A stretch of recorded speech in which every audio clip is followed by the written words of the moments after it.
Village of Arena to order. It's Tuesday, October 1st, 2024 for our regular monthly board meeting. Deneen, if you could do roll call, please. Here. Here. Here. Here. Here. And next item is pledge of allegiance. Allegiance to the flag of the United States of America and to the republic for which it stands, one nation, under God, indivisible, with liberty and justice for all. All right. And the next item on our agenda is to approve the October 1st, 2024 agenda. If I could get a motion, please. I make a motion to approve the October 1st, 2024 agenda. I'll second. And a motion from Melissa, a second from Kathy to approve the October 1st, 2024 agenda. All those in favor? Aye. Opposed? Motion carries. And the next item is consent agenda. Items listed under consent agenda will be approved in one motion without discussion unless any board member requests that an item be removed for individual discussion. If I could get a motion, please.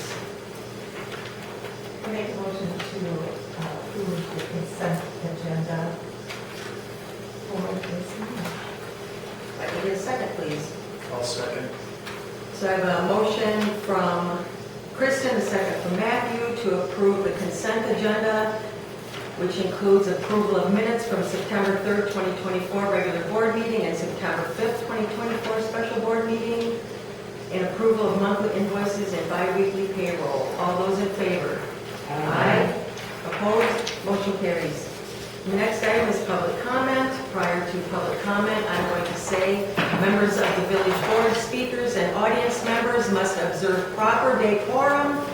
Any statements made during the meeting or during a public hearing by the village officials, employees, or members of the general public shall not involve personal, impertinent, or slanderous attacks on individuals regardless of whether the individual so attacked is an elected official, village employee, or a member of the general public.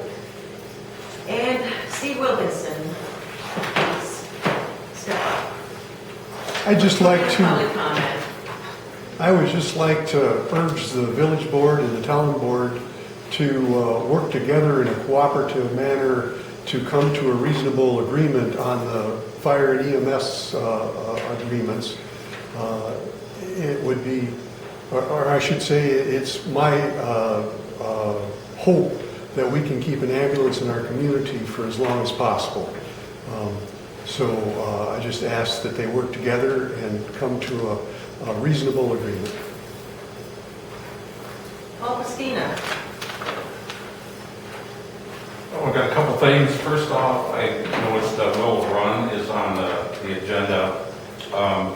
Just a few quick points on that building is not connected to village water. That's one thing that we're going to be working on in the past, but the business closed down by village ordinance 13.05060. It was mandatory connection. As far as any events there, I am not against Will Run at all. And any music, I ask that music ends at 10 p.m. Biggest reason because of that is that there's houses all around that building now, not just part of that area. There's houses all over that area. I think 10 p.m. in the neighborhood would be great.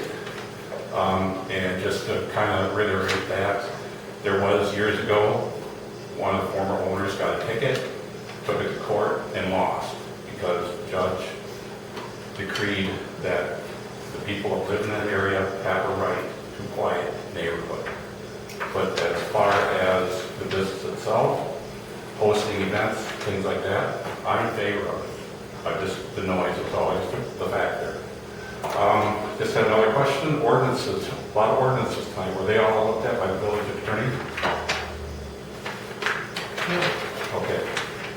Pine Street. three different figures were thrown out earlier, $50,000, $30,000, $57,500.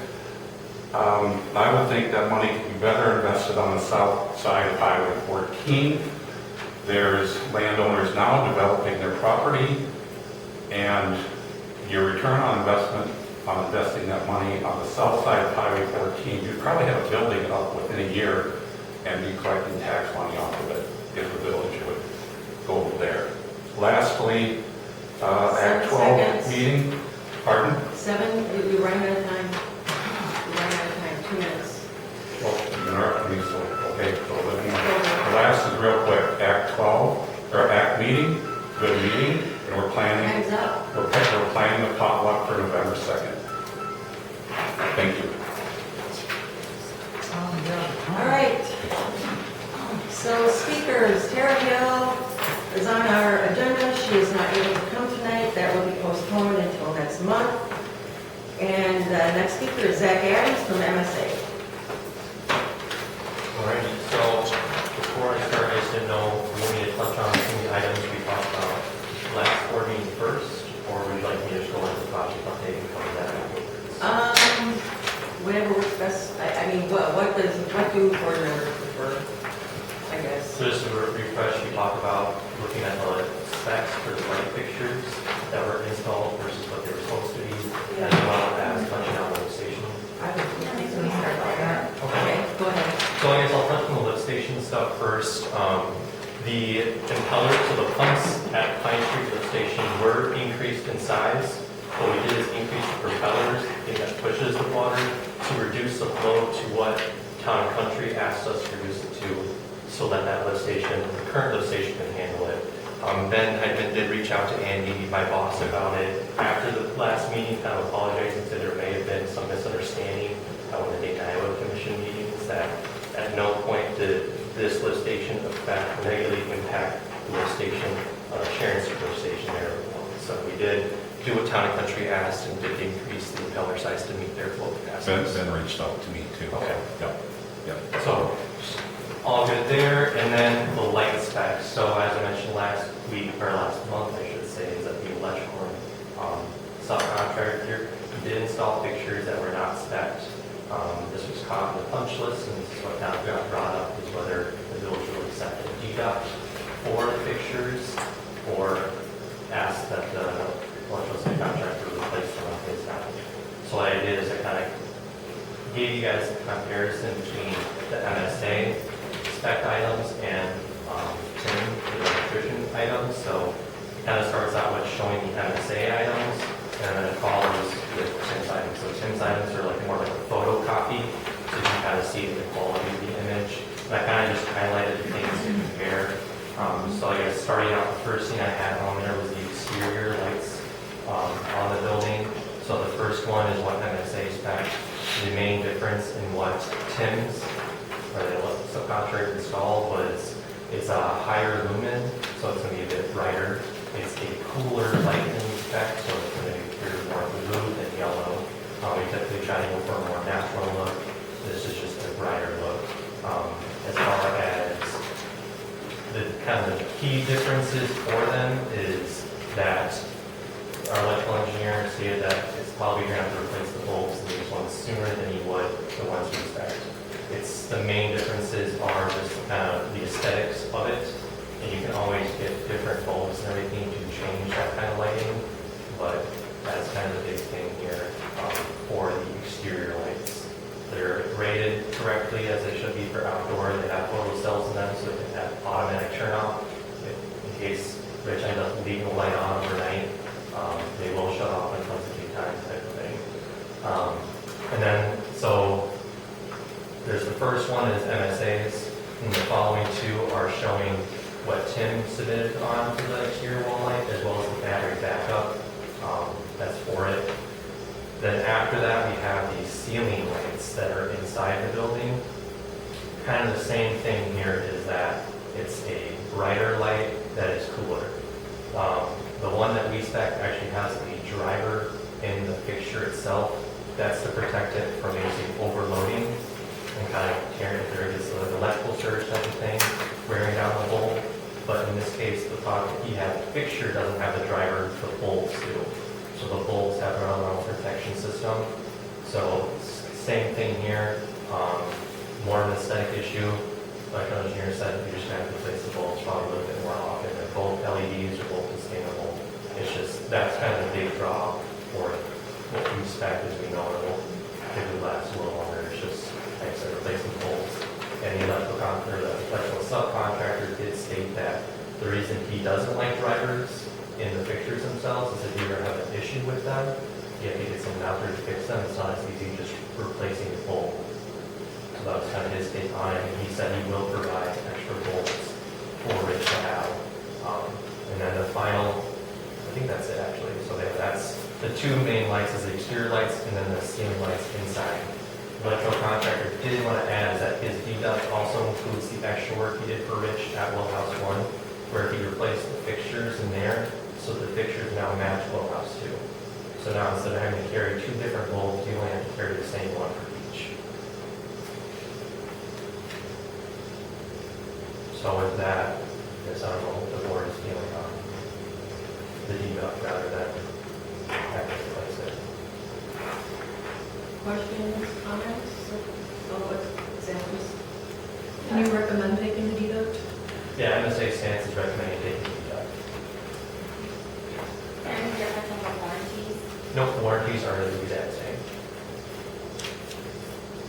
This product, it sounds like it probably would have met MSA standards and would have been accepted if he had submitted on it.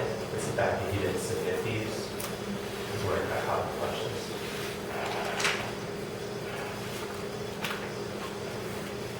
Any questions, comments with regard to the lift station issue? Do we feel it's No, pretty we're much? back on the lights. Okay. So the one over here, how many are outside and is it just by the front door? There's 4 outside, so on each side of the house. And then, so these are like a lot brighter, a little brighter, are they like? Not much brighter. It's like, Opposite? there's like 5 different kind of categories of brightness, and it's like the next one up. Okay. Same with like the level, the color of it. So the next one or the following one up. So it's not like the brightest, like daylight or like when you're buying bulbs like in the stores, like it has that kind of gradation of it. So it's just kind of like the next up. So that's why I said it's more of an aesthetic thing. So, any more questions on that or the lift station? Are we pretty much clear? Ready for Zach to move on? Yeah, so I guess that's just main towards the village wants to take it to the deduct or having in place, because then I can kind of finalize the change orders. We have to make a motion about that. That's, I guess that's what I'm looking for. Yeah, so, anybody want to make a motion? I'll make a motion to accept the deduction as opposed to the replacement of the lights in both well houses. I'll second. And what was the deduction again? Was it It 1,800? was sort of around 1,800, I think, if you do that.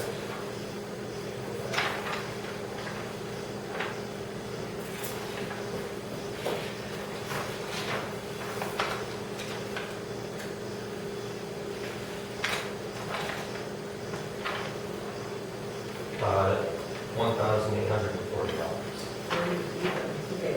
Who made the second on that? So we have a motion from Matthew and a second from Brittany to accept the deduction of $1,840 from the electrician for the change in lighting. All those in favor? Aye. Opposed? Motion carries. All right. All right, so I'll just continue on with kind of update. So as we're on the top of the well house, I'll start there. So CCJ is still working on finalizing the punch list items and some subcontractors. It sounds like we're getting kind of towards that end line, we're just kind of finalizing it, just a matter of scheduling for all the subcontractors to replace. So you did talk last week about some of the items he still has to do, so I'm just keep touching base with him on that. All work at Well House 1 has been completed underneath the contract. Now there was some additional work that ended up happening outside of the contract that has been resolved. So we're all good there, so all 1 is operational again. And then we're still working to finalize these change orders. So we have the Well House 1 extra rehab work that we approved was underneath the contract. We have the well house 2 test bench, adding a test bench into there. So we're kind of working through, and kind of this was another item as we talked about tonight, accepting that deduct will also be included in the change orders. So I hope it's this week. I got all the invoices from the general contractor, so we'll go through compiling the change orders and get them off to DNR for review, so that they're in the proper order for putting to the board. Can I just interrupt briefly? I just really want to ask by November 1st, everything has to be in front of us for final payment.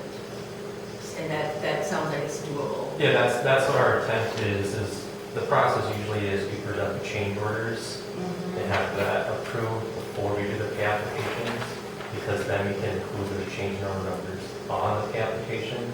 So that's the hope is that next board meeting we can have all the change orders laid out and ready to be approved. So the last step is that final payment, pay application and price reduction. Yeah, because we really don't want to go into 2025. Correct, the contractor both expressed they don't that there. Yeah, I'm just going to say November 1st, that has to be, all pay applications have to be in by then. All right. Any questions in the while before I move on to the sewer project? All right, kind of a similar state there. GI has pretty much completed all the punch list items. I know there's a couple that there's about that got taken over and need uncovered.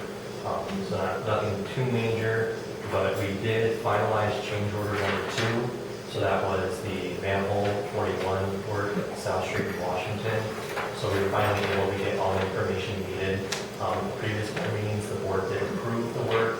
We are underneath the total cost, or the max cost that the board approved. We're going to look at reduce that down so that it's compliant with DNR. And we also kind of finalize that change order, the substantial completion date extension back from like November.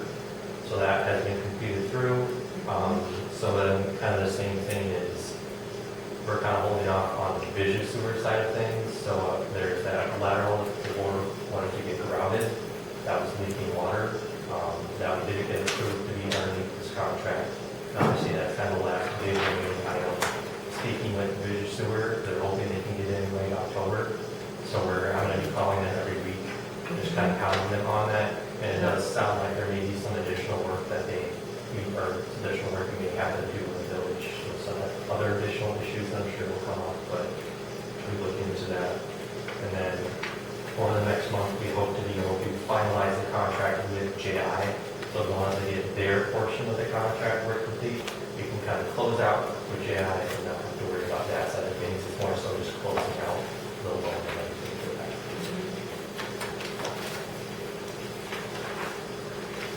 Any questions on sewer projects? All right, so DNR funding is pretty much the same thing as it has been for a while. We're just kind of closing out everything needed for that. So the KIF certifications, still working on both contractors with that, and we're going back and forth.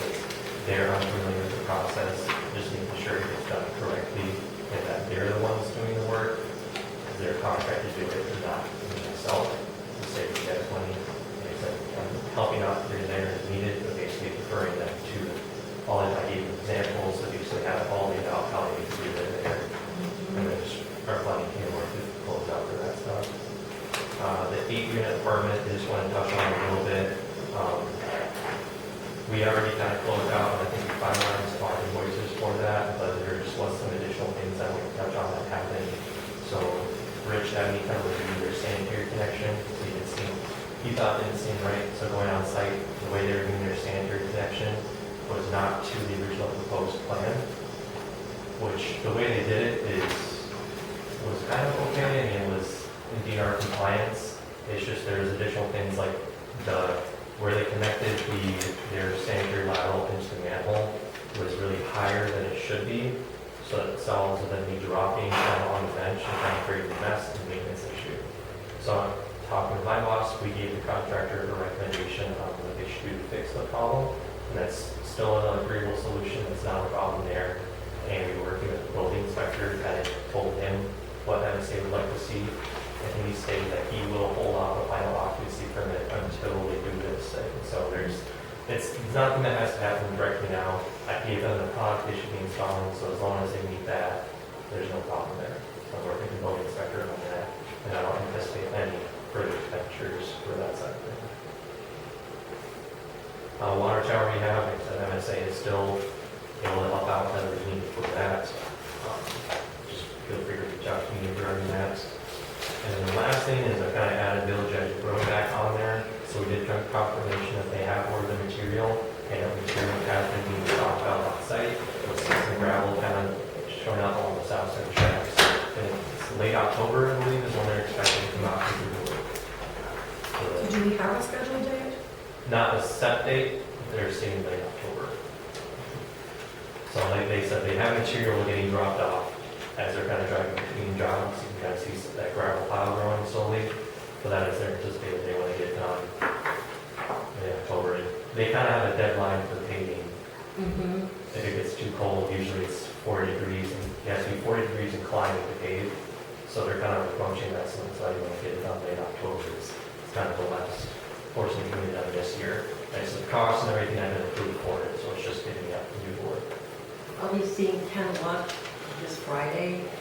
I'm gonna try to, Pushing for a date. yeah. They've even dropped off the concrete things already. Yeah, oh yeah, Rich, they told me about that, yeah. Go out there every morning and inspect it for you. All right. All right, any last questions? Thank you all. Thank you, Zach. All right, moving on.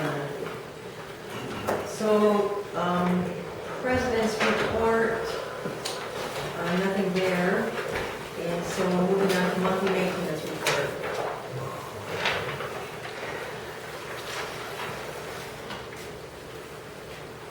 How's the inspections of the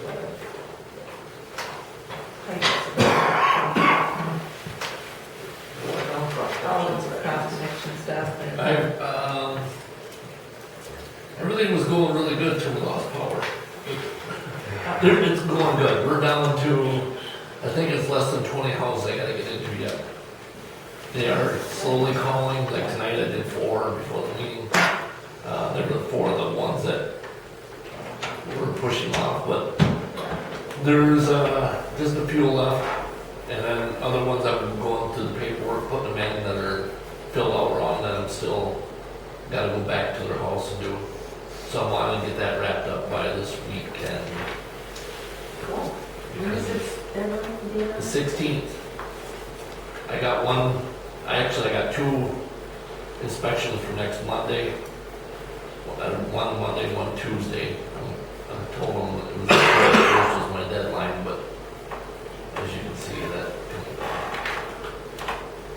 Other than that, I think there was 150 houses I've been in the last month. Business in person. And we had some brush piles that people were not cutting up correctly and just piling in and all that, so I just left them lay. When he got a call on them, I took pictures. She told them what the problem was, and they remedied the problem, so we went back the next day and cleaned it up. I'm more than happy to help people out, but I'm not gonna kill myself doing it. Because of the piles that they had. you did a great job on the gutters. And Troy, Yeah. yeah, Troy, I put that in there.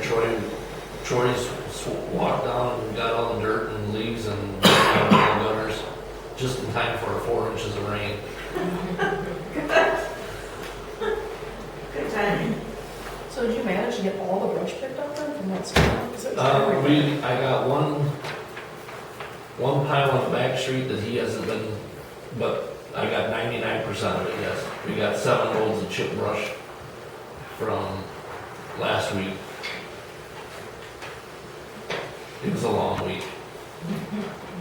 So Rich, regarding the lawn waste, Brush dump is only open now during the hours that we work. You can stop and get a key from the village office, the clerk, they will sign you out one.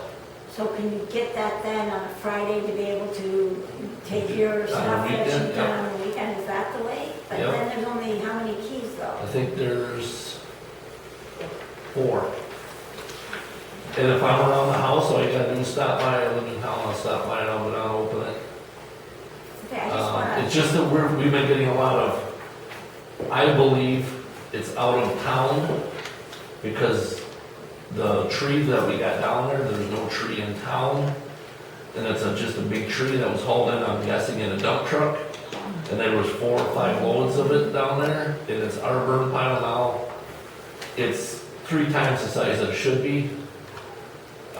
And it's, Yeah, no, I hear you. I was trying to be nice and just let people do it on weekends so that saves us. Yeah. But when you go down there on a Monday morning, you can't even drive around the brush pile because people, and I know that there's nobody in the village because we drive around and look. You would see a major tree like that disappear out of somebody's yard. Yeah, because some of us are trying to, I know we got, and not leave a bunch of grass or something for you guys to have to pick up, but. and we do have a couple residents that went down there, they were really nice and they dumped the grass right in the ditch down there. And then they threw some brush over the fence. Are you being facetious? No, I'm not. You can go down there right now, there's I think 4 or 5 piles in the ditch down there that didn't make it inside because the gate was locked, so instead of taking it back home and dumping it by the curb, That's they my just dumped it in concern. the ditch down there. That's my concern, is that people will do that. Okay, so it's kind of clunky. All right.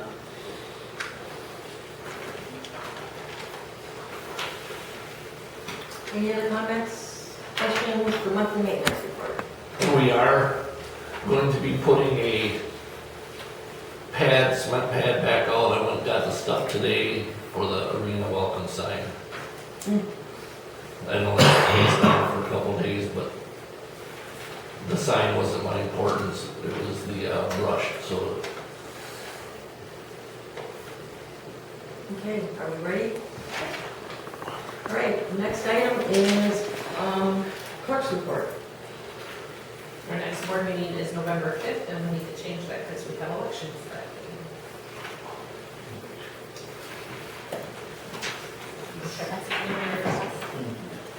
So November 12th, work for people?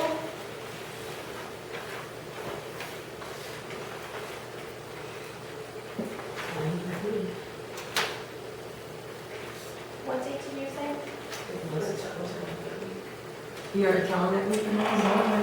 Yep. So do we want to change it to the following week, Wednesday? The week of the 4th? I mean, I don't know, is that an option to do that? Whatever works for your schedule. Do it on Monday, gets me out of bowling. Yeah, but you don't want to get on board. Oh, trust me, I would give up on that bowling to come to the board meeting anytime. I don't know, I think I'm being sarcastic.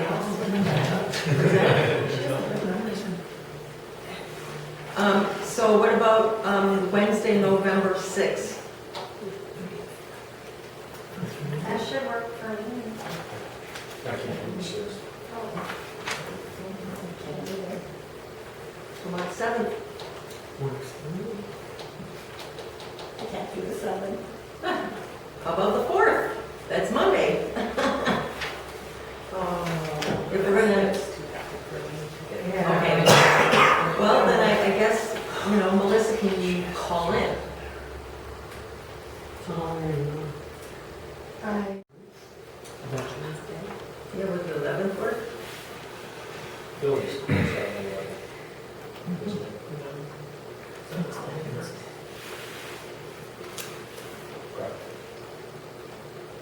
I suppose we could do the 11th, because I fly on the 12th. Okay, does the 11th work for people? I mean, pretty much anything works for me. Because we'll have finance at 5, there's no way I can get here from 5. Can you call in? I remember the meeting. Or do we have finance during the regular board meeting?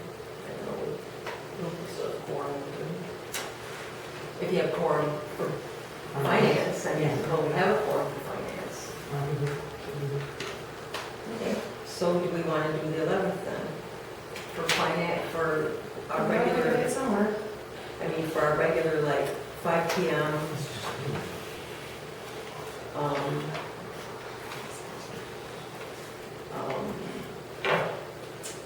Seven PM board Finance. meeting, What's that?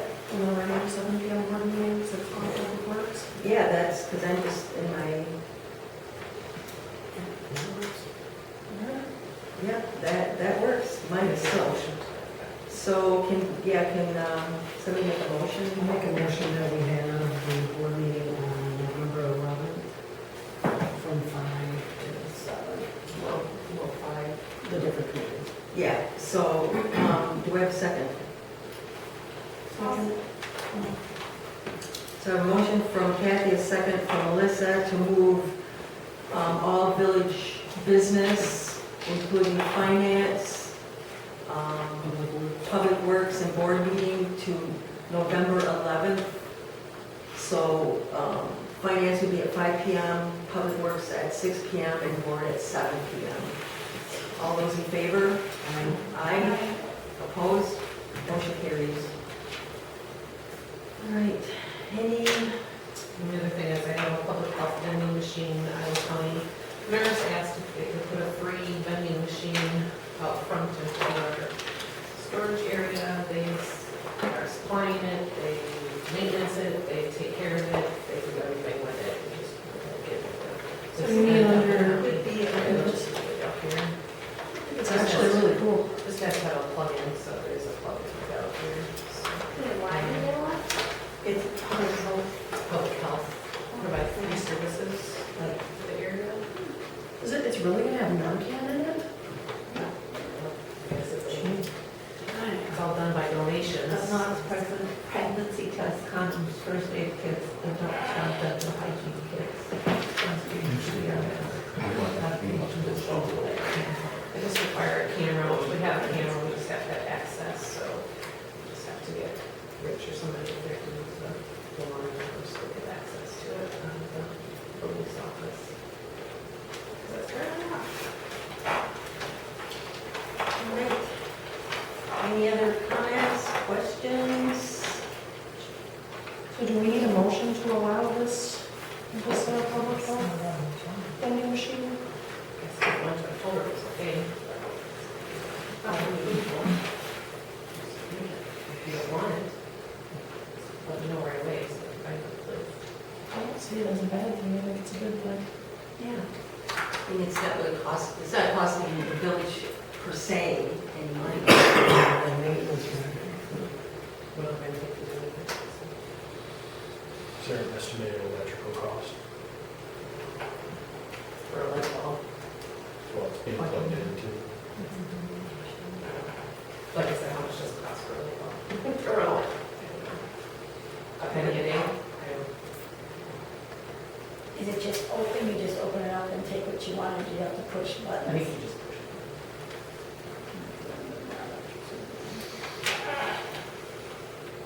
The pictures are there, I don't know what they're doing. They got a grant, so it's all done by grants and donations. How long will it last?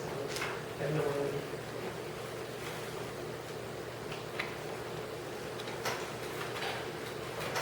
All right, any other questions or comments on clerk treasurer report? All right, hearing none, moving on to old business. Under old business, number 1 is resolution 2024-12 abolishing arena police department. The Department of Justice has indicated that we have to pass a resolution or an ordinance, otherwise we've been in violation for not filing monthly reports. So if somebody wants to do monthly reports and not abolish your police department, you can do so. Otherwise, we need to provide them that we no longer have a police department so we can stop doing reports. They will accept the minutes.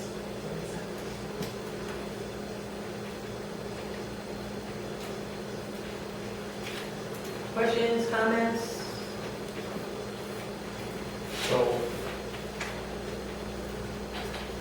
being that we don't have permanent police coverage, what does this mean for the future?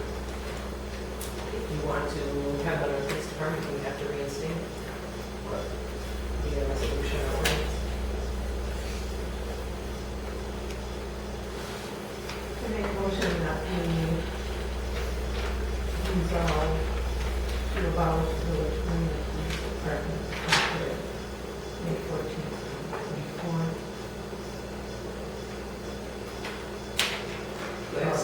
Actually, abolished it effective May 7th, 2024, and that we authorize the village to enter into a contract with Iowa County for the county sheriff to provide exclusive law enforcement services and authorize the village effective May 14th.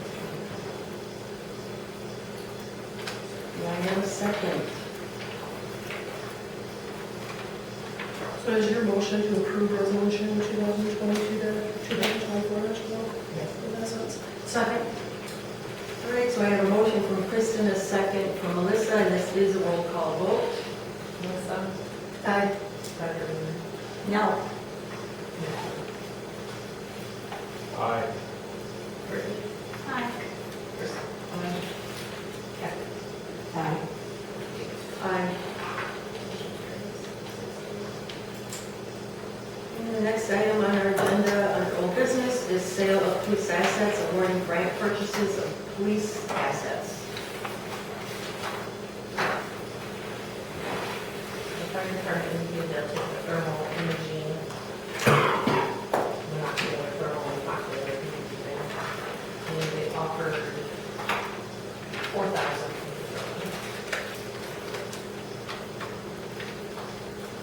We also had to approve the AED going to Arena Manor and the VFW.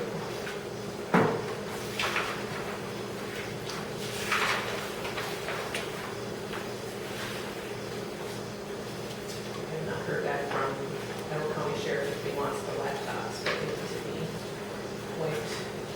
The cost of the county that is wiped. The radios also need to be wiped, I guess, before we go to the fire department or stations on fire doesn't have.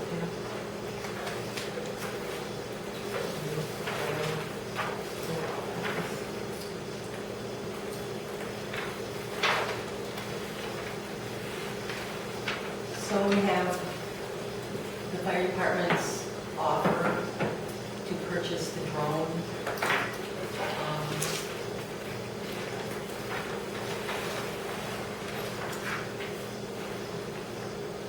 So questions, comments?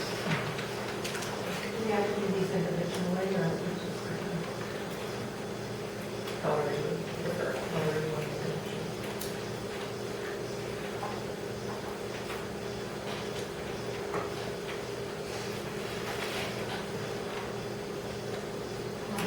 Make a motion that we approve the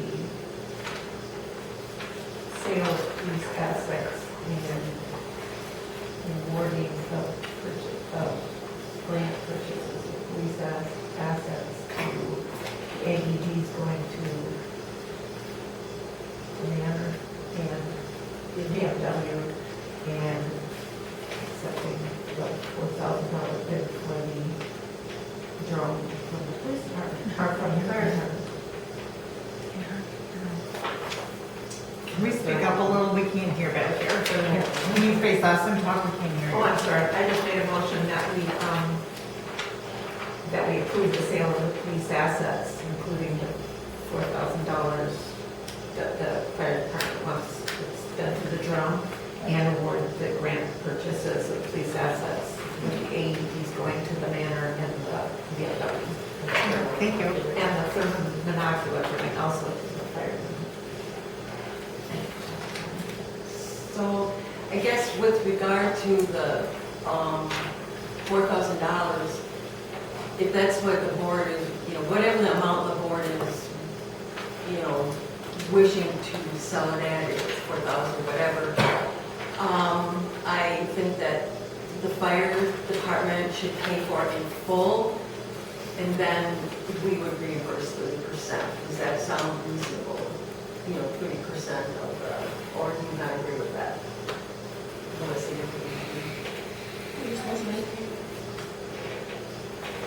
agree? We paid in full for, Well, the fire department has funds, so if they're gonna purchase it, it would come out of assets that are basically at whatever we show them. okay, so you don't think that we would have to reimburse them? We've already added to that, right?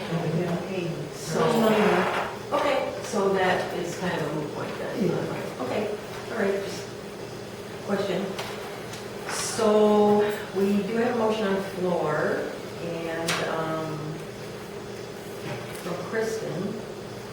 And a second. I tend to agree with Kristen's motion. I'd like to see the drone continue to be able to be used by the greater Irving community, so I'm going to second. Okay.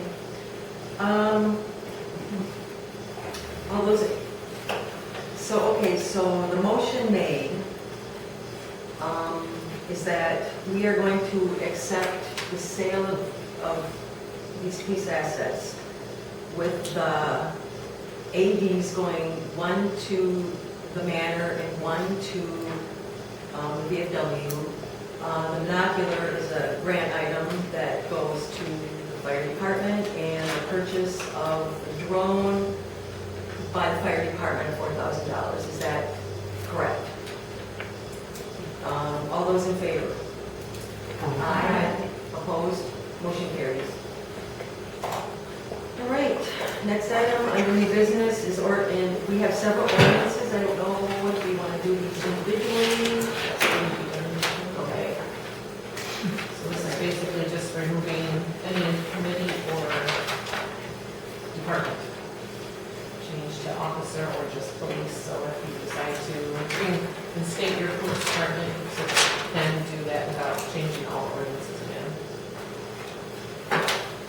And in order for Iowa County to take place, you have to whatever in the issue those two is.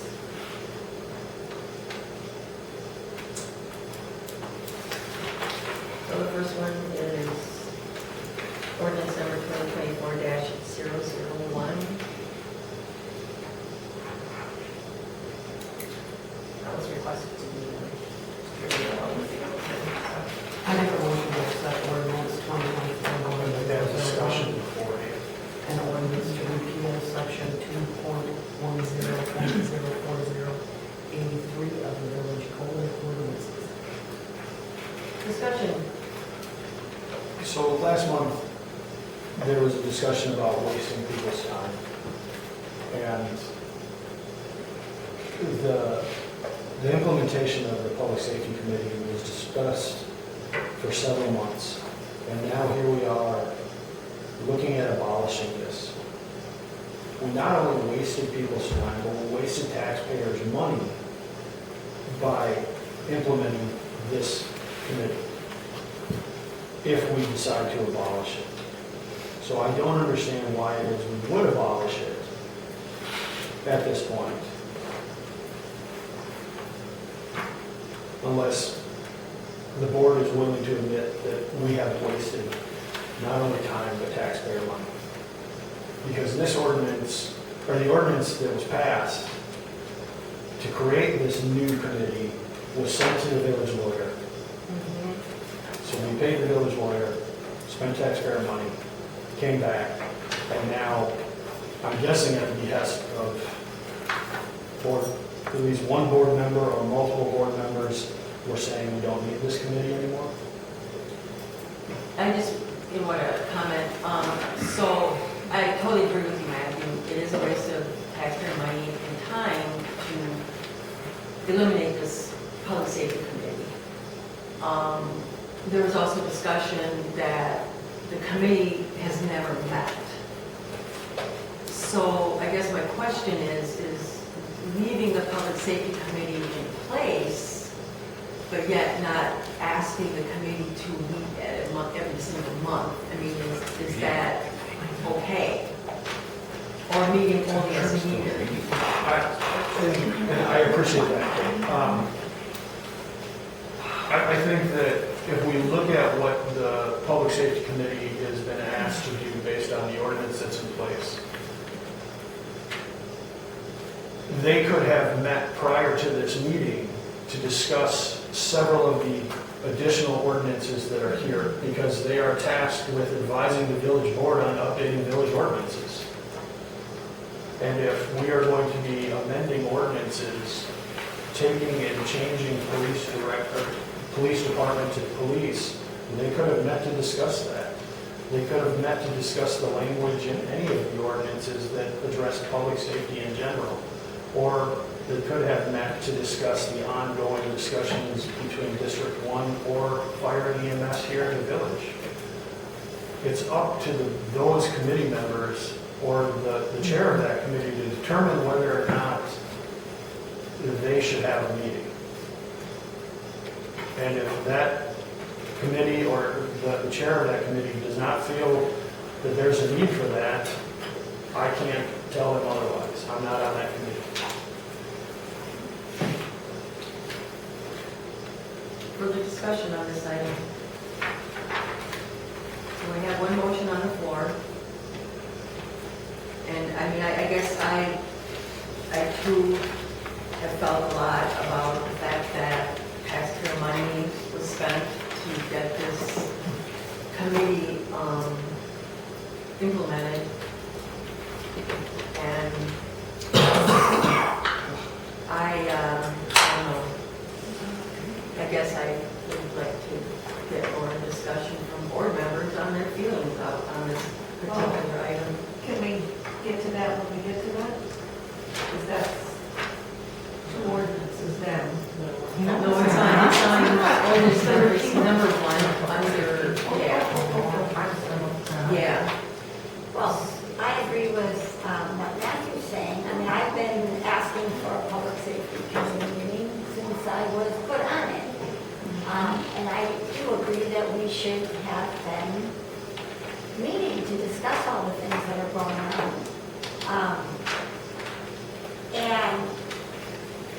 And even in, as we will see as we go through these ordinances, I think we should have discussed the verbiage of using police, because I'm not positive, since we will be using the sheriff's department, which they're not called police, they're called county sheriff's department. And should we be more specific in that? I mean, those are things we should have been discussing and figuring out what's the better. You want to keep it as generic as possible, but it can be changed every year, so keep changing it. So police is the correct term. Or police officer. Or law enforcement, just law enforcement. Prefer police. Yeah, things that we could have discussed and come to give a recommendation for. And I was appointed the chairperson of that committee, and I don't feel we needed to meet because in the ordinance, it does not designate fire and EMS as part of the public safety committee responsibility. And we don't have a police department as of now, and so there wasn't really anything to meet for. And I don't believe in meeting when it's going to be a full board discussion anyway of the issues. And to me, that would have been a waste of people's time to discuss something that was already discussed at board level. I mean, I guess my personal opinion on this particular item is that the public safety committee should be left intact. As Matthew has stated and as I agree, taxpayer money has been spent on getting this established. I personally feel it would not be advantageous to eliminate it, but that's just my opinion. I don't know. And to Kathy's point, and public safety, while it doesn't expressly say it in the ordinance, it does cover more than just police. And if that's something that would need to be amended in the future, that should be discussed at another time. But it does address the village board of health. We don't have a village board of health, do we? Not at this So- time. Also, it also says updating village's ordinances. Well, all of the committees, yeah, I mean, Things, because they're all ordinances. all of the committees say advise the village on updating village ordinances, and not that I don't appreciate having ordinances pre-written, it's just some of the ordinances should have probably been addressed in committee first, which is, we don't have an ordinance committee anymore, but that's just my thought on it. So, we have, is there any further discussion, I guess I should ask first? If no further discussion, do we have a second on this? Do we have a second on this repealing the ordinance? Yeah, Kathy made a motion, ordinance number 2024-1001, ordinance to repeal section 2.10.040, subsection A, subsection 3 of the village code of ordinances. It's repealing the public safety committee. I'm gonna second, then we can vote. All right, so we have a motion from Kathy and a second from Melissa, and again, this is a roll call vote. Kathy? Aye. Melissa? Aye. No. Kathy? No.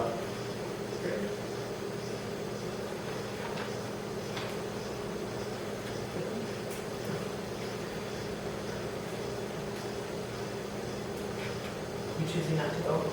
Are you abstaining or am I still waiting or what? No. I'll vote no too. Kristen? Kate? No. Motion carries. Okay. So we are moving on to these I other, would like to be removed as chairperson because I don't feel right.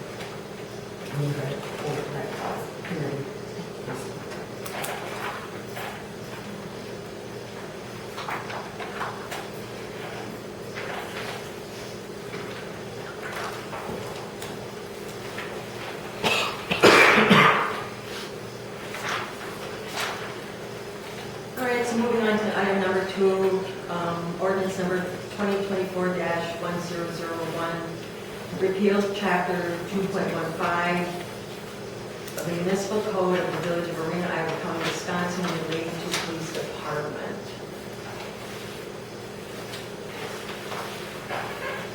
I'll make a motion to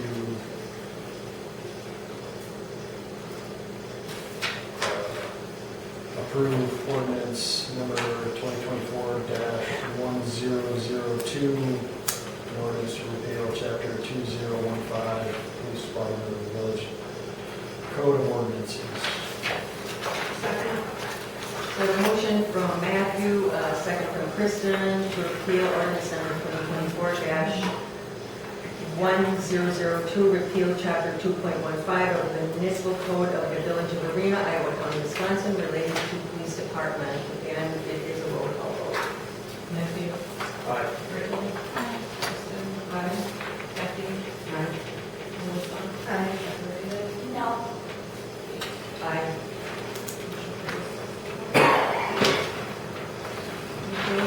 Next item, ordinance number 2024-1003, repeal section 2.325 of the municipal code of the village of Marina, Iowa County, Wisconsin, related to police committee. So this one, I will make a motion to approve ordinance number 2024-1003, an ordinance to repeal section 2.325.010 police committee of the village code of ordinances. second. I'll second. So I have a motion from Matthew, a second from Brittany, again, roll call vote. Matthew? Aye. Brittany? Aye. Kristen? Kathy? Melissa? Aye. Gregory? No. Motion carries. Next item is ordinance number 2024-1004, amend chapter 8.20 of the municipal code of the village of Marina, Iowa County, Wisconsin, relating to alarm system regulation.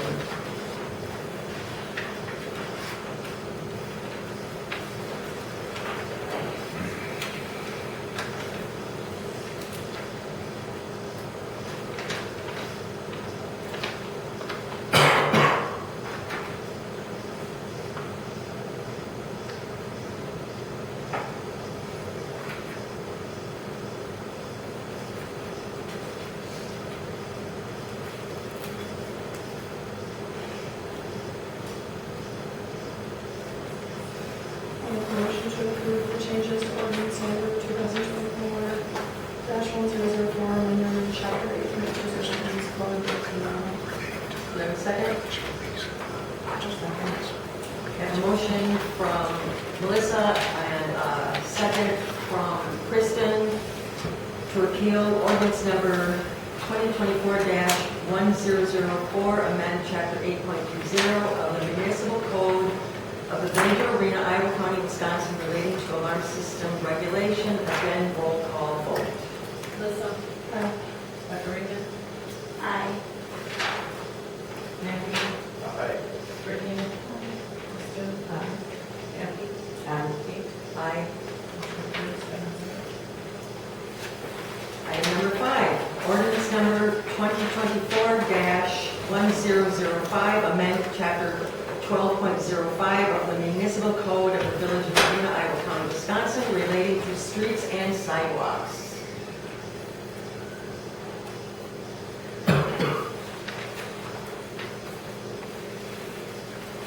So, just a point of discussion with this.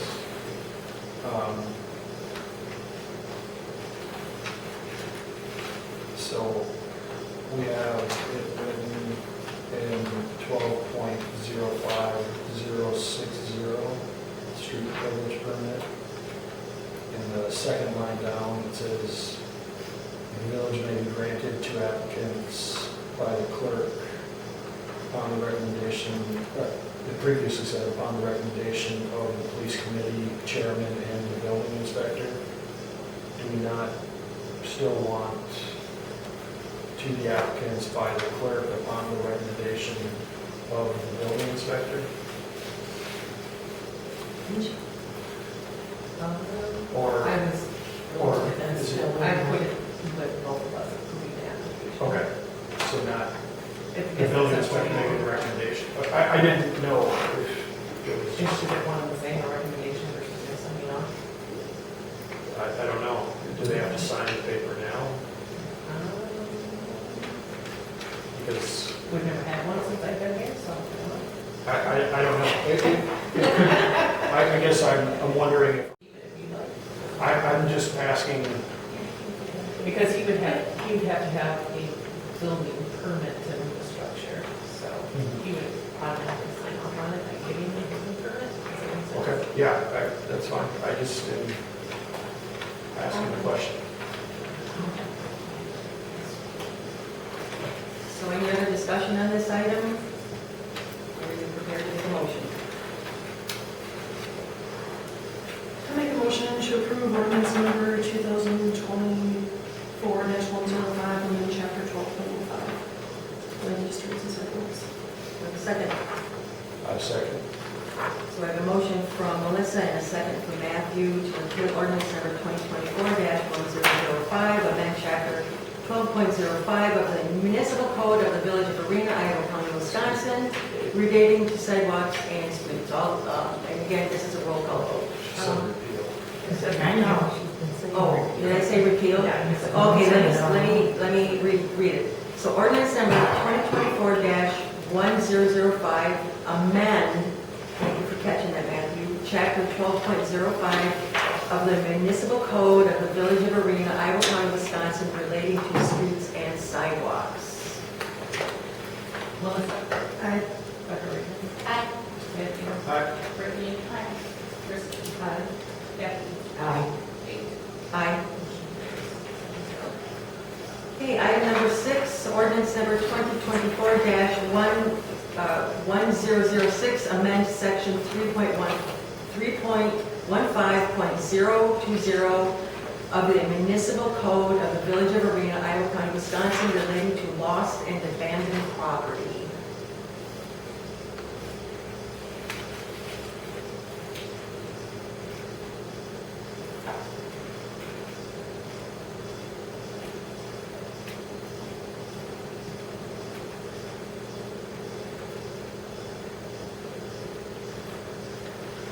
I will make a motion to approve ordinance number 2024-1006, an ordinance to amend section 3.15.020 lost and abandoned property in the village code of ordinances. I'll second it. So I have a motion from Matthew and a second from Becca Raven for ordinance number 2024-1006, amend section 3.15.020 of the municipal code of the village of Arena, Iowa County, Wisconsin, relating to lost and abandoned property. Again, roll call vote. Matthew? Aye. Brittany? Aye. Kristen? Aye. Kathy? Aye. Melissa? Aye. Becca Raven? Aye. Kate? Aye. Motion carries 7-0. Okay. Item number 7, ordinance number 2024-1007, amend sections 9.15.010 and 9.15.030 of the municipal code of the village of Arena, Iowa County, Wisconsin, relating to offenses against public safety and peace.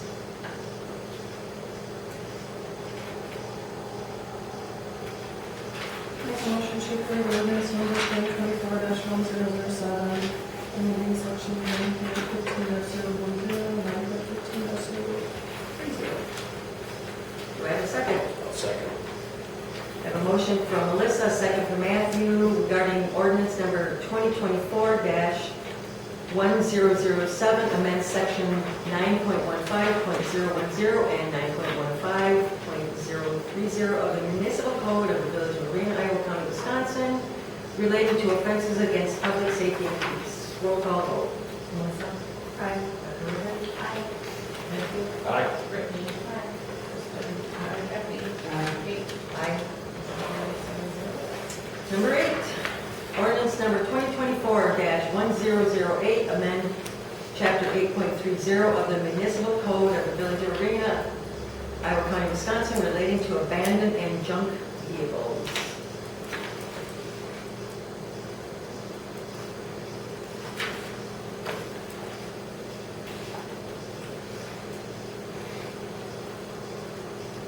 I will make the motion to approve ordinance number 2024-1008, an ordinance to amend chapter 8.30, abandoned and junked vehicles of the village code of ordinances.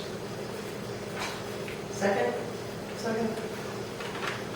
Motion from Matthew, a second from Melissa, with ordinance number 2024-1008, amend chapter 8.30 of the municipal code of the village of Arena, Iowa County, Wisconsin, relating to abandoned and junk vehicles. Again, roll call vote. Matthew? Aye. Brittany? Kristen? Kathy? Aye. Melissa? Aye. Becca Raven? Aye. Kate? Aye. Motion carries 7-0.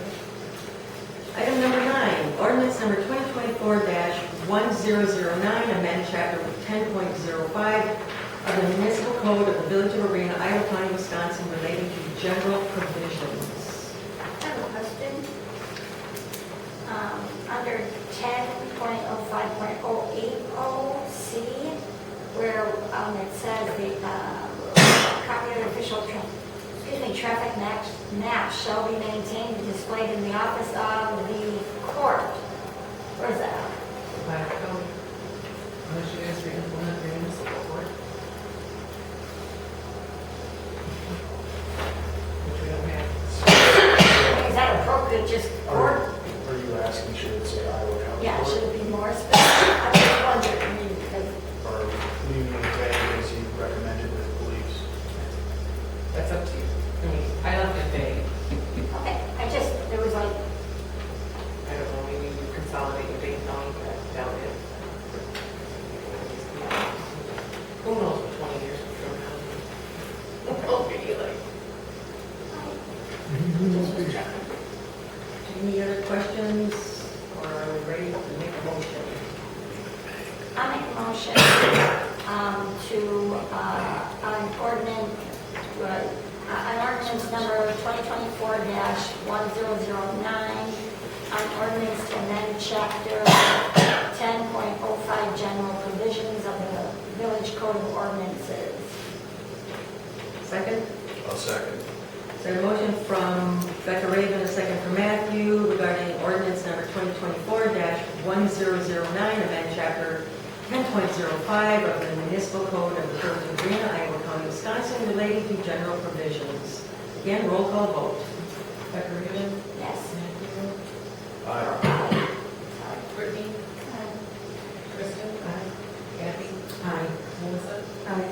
Kate. Aye. Motion carries 7-0. And item number 10, ordinance number 2024-1010, amend sections 5.25.160 and 5.25, 1.70 and 5.25, 1.180 of the Village of Arena, Iowa County, Wisconsin, relating to liquor.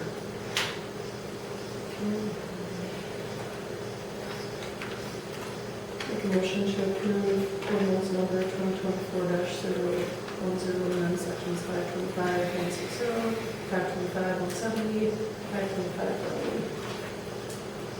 Second? I'll second. Motion from Melissa, second from Matthew, with ordinance number 2024-1010, amend sections 5.25.160, 5.25.170, and 5.25.180 of the Village of Arena, Iowa County, Wisconsin, relating to liquor. Again, roll call vote. Melissa, Aye. Becker, Haven, Aye. Matthew, Aye. Brittany, Aye. Kristen, Aye. Kate. Aye. Aye. Motion carries 7-0. All right, and the last item under new business is date and time for 2024 trick or treating. It's on Thursday. I'm not sure from the fire department if they are.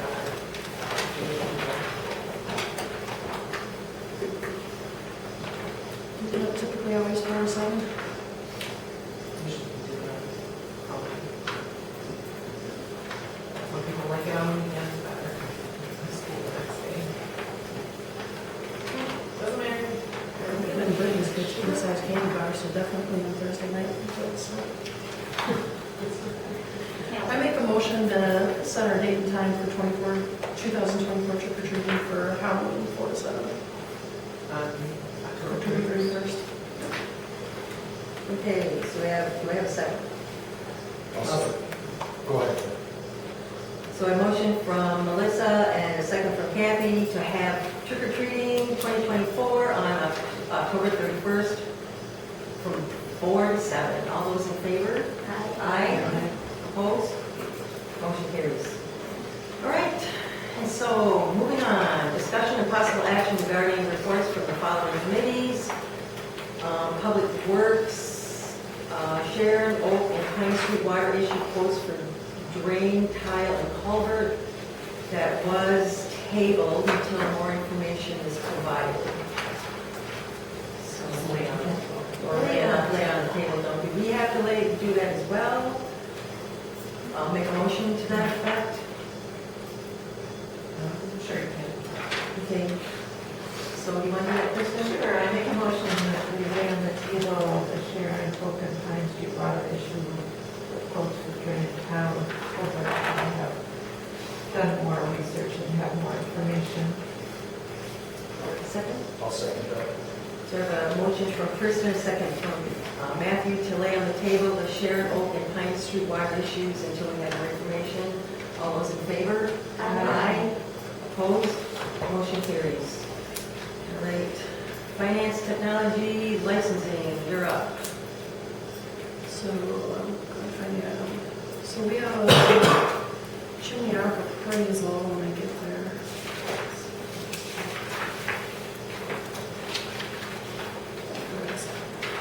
Chimney arc appraisal, they need to bring us to fair market value. They need to raise our assessed value, so we have fair market values on our bills already, but we're only at approximately 80%, we need to be at 90%. So they gave us a quote to do a market update revaluation price to bring everybody's assessed values up to that 90% mark, and that's going to be $9,400. We pay an annual maintenance of $4,200 every year.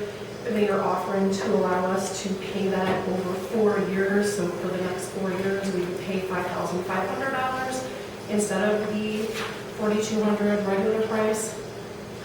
And I did check the math, if you take the $9,400 and lump it on top of the $4,200, that does work out. So So the recommendation from committee was to accept the update pricing of $9,400 and pay the annual installments of $5,500 per year. So I will make a motion to accept the chimney rock appraisal agreement and pay 4 installments of $5,500, including maintenance. I'll second that. So, okay, just to recap, so the $5,000, that's per year, and the annual is the 4,200, correct? No? Without, 5,500. Oh, 5,500 annually, okay, all right, got it. Okay. Okay. All right, so we have a motion from Melissa and a second from Kathy to accept the chimney rock appraisal agreement renewal, $5,000 per year for 4 years. All those in favor? Aye. Opposed? Motion carries. All right. the next item is Johnson Block engagement letters or auditors. If you scroll down to page 7, it shows our pricing. So it costs us in total $19,750 for audit work. That is $6,725 for the general funds, $4,500 for the water utility, $4,500 for the sewer utility, $700 for the TID. We have a state financial report form C that they prepare for us at $1,375. Same thing with the Public Service Commission annual report, $1,375, and our TID annual report of $575. In addition, we pay $600 a year for our governmental depreciation schedules to be updated. That's estimate. Yeah, it's estimated approximately $600. On top of it, that is not part of the traditional engagement because it isn't county work. So I'm going to make a motion to approve the quote of $19,750 for the regular activity with an additional approximate $600 for our depreciation schedules. I'll second. So I have a motion from Melissa, a second from Becca Raven to approve the Johnson Block audit engagement letter. And this is for $19,750 and an additional estimated $600. All those in favor? Aye. Opposed? Motion carries. The next one I asked Rich to go get us a quote for, but I don't really understand some of what the quote was saying, so I'm glad Rich is here tonight. It has to do with our heating and cooling systems. They're out of date. If we have to replace our furnace and our AC unit, which are aged, how many years old, Rich? They said they haven't worked on one of these in years. They figured it's about 84, 88. So, Is that the air conditioner or the furnace? and they said coming in 2025, they're gonna have a new gas system that they have to run in them. And our room is not gonna be big enough. So we are gonna have to put a ventilation system in that, or it will possibly could catch fire or whatever. And they highly recommend you do it this year because they can still get the old, they'll still be servicing everything. And it's just, Jerry said there's 95% of the heating and cooling people do not like this new gas that's coming in. And the state code have not made up with like apartment buildings, how they're gonna do those because of this gas that's coming. I can't remember what it's, an AR5 gas or something like that. 4,500. Yeah, and then they said that they gotta do $6,000 for each of their trucks and they can't afford to do it all. And it's gonna be it's a big deal and nobody knows how to deal with it yet. So can you help me out with options 1 and 2? That's both doing the AC unit and the furnace. Option 1 and 2 is just the 2 pieces. The difference. It's just the difference in the two AC units, I believe it is. So we would have to pick both like an option 1 and an option 3, and then an option 2 and an option. They give you 2 air conditioners and two furnaces, I believe is what it is. So you can pick one of each. Just as You can do a a- side note, ASAP is tremendous. They have done work for us and they're very reliable and very good, very fast. Yeah, I think I I have just am a highly experience with them. The question I have, and I hope I'm not interrupting Melissa, they've got a 14 seer tube and then a 15 seer. Is the 14 and that's the Bryant Legacy, is that becoming an obsolete item or? That I don't think so. Okay, So I read something where it says 14 SEER 2 is no longer industry standard. I wonder if, Do you know if you bid it one Freon, the first option is the old Freon, and the second option is the new Freon? that I don't know. Yeah, I don't know that either. I don't know, I don't know what he was using gas terms that I didn't understand because I've never heard of it. Then- So this is based on AC with refrigerant in the unit, so it's the old type. And one of them is, a bit is the lines that we have that go through that go, I think it's outside or through the wall. He says that if you use those, it's not as good as the new ones that go up and then vented in through the roof. So you're gonna have basically like an eaves trough out there going up. And that's what I think what the white column, or the white thing on that bid is. But that's basically, they're gonna put the piping in up to the ceiling and in through the top instead of coming underground or blowing. They're not gonna use the new, or the existing pipes, because they're not new pipes, the existing pipes. Because they said that if them fail, sear air conditioner. I'm just trying to look to see, So the 15 must be a newer model. but I'm wondering if it's what refrigerant. It says pricing is based on units that are 410 refrigerant. So, That's what he said. okay, so both of these units would take the R410A. the stuff that I believe is what's, you can use now. I mean, what's in there now. It's just the R454B is what's going to be code for beginning of 2025. Yes, there's, he said April Air has already switched over to it. The company, they went to the factory, they're already stocking everything up, going out the door is going to be that. Okay. So presumably, maybe the So 15. I think if you go with option 1, you almost have to go with option 3. If you go with option 2, you have to take option 4. Right, because they're going to be compatible with each other, yeah. I'm just want to mention, like, the Bryant preferred two-stage furnace.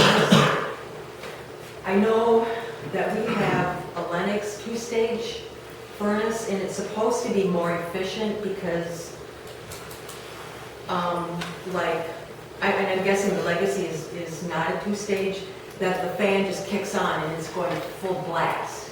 But with a two-stage, the fan, it's not requiring as much gas initially, so it's more efficient. That's my experience with the two-stage. I guess when I have problems at my house, I call Jerry. Yeah, And but he comes out I and takes just, care of it. I just know that our furnace, it doesn't, when it starts to heat, it doesn't just full blast, like call for massive amounts of gas. It's like, it stages what it needs. And that's what I'm thinking the two-stage furnace is, which is actually more efficient. It is, because I've had furnace for years. Yeah. And that's what, how it's been described to us.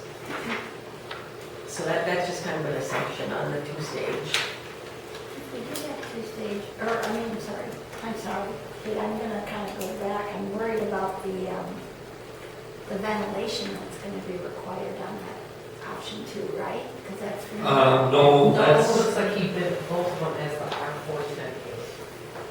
no, he didn't bid out. Okay, so we're not using the new. To clarify that for you, Becca, he said he will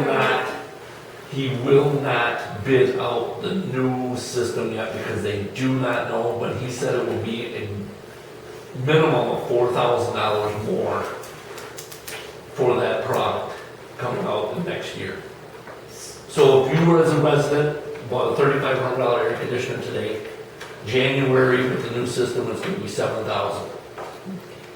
So he said he will not bid this system out. So them bids there are for the current system that is in right now. So those two options, they're in their code right now. If we Yes. were to purchase either one of those options, They'll still be in cold. it's still gonna be in code. They're just changing the gas. Right. That's what they're doing.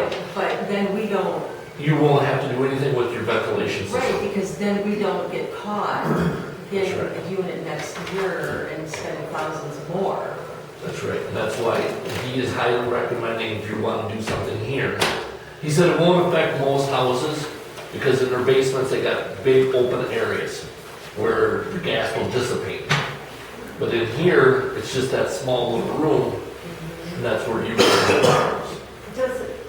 I'm interested, if you pick option 1, then you have to pick option 3. That is a question. And I knew it was in order to Yeah. match up. Because that's what has 2 goes with 4. Yeah, got it. So option 4, it has to do with energy efficiency. It's what Kate was getting to. So it can regulate its energy or the consumption that it does, and it's going to be the same in the difference in the air conditioners too.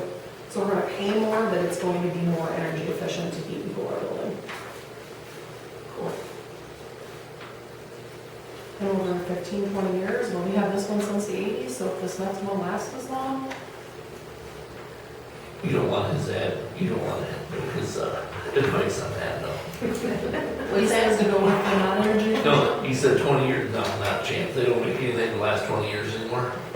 How many years does he think we're going to get? 10? He didn't say, but he said you don't, he said nothing's built like that. When he took a picture of this and sent it to his people, they laughed at him. They said, we haven't seen one of those in 20 years. We haven't worked on it. 30 some odd years. They said that they can't believe that thing still works. Well, the bottom line is, we have to get a new AC and furnace unit. So are we gonna go with options 1 and 2, or options 1 and 3, or options 2 and 4? I think we need to do 2 and 4. I'm going to make a motion to approve options 2 and 4 for purchase and replacement for the AC and so it would be the Bryant preferred AC unit and Bryant preferred 2-stage furnace. The funds are coming from. Where are the funds coming from? I suppose right now it'd be cash. Do I have a second? I second. So a motion from Melissa and a second from Kristen to go with options number 2 and 4 for the Bryant preferred AC unit and the Bryant preferred 2-stage furnace. What is the total cost? We'll do that in a second. And I don't know if this is with or without tax. Well, there would be tax because it's. Oh, okay, then we're good, okay. So total of $12,729 for both units. All those in favor? Aye. Opposed? Motion carries. And next item is Dane, Iowa. I'm just going to say quickly, Dane, Iowa, it was a very short meeting. The minutes are in the packet. There's no violations, and we paid bills. So I am going to move this to, Lisa, right? Yes. Lisa from Town and Country with regard to the Dane, Iowa facility plan presentation. So if you want to come on up front. Yeah. I have oh, and Ben. I'm sorry, Ben. I did not see you come in. I apologize. Hi, Hi, everyone. Again, Ben Heidemann, I'm with County Country Engineering, Lisa Query. So we're here on behalf of Dana, Iowa. Well, Lisa's setting up, and we're going to pass this around. It's just paper copies of the presentation. It's in front of some other boards. And Who's in charge, wasn't it? And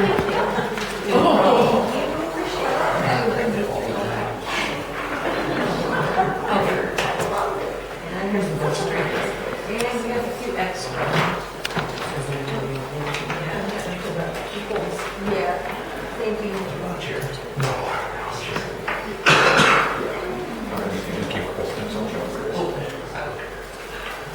Maybe I get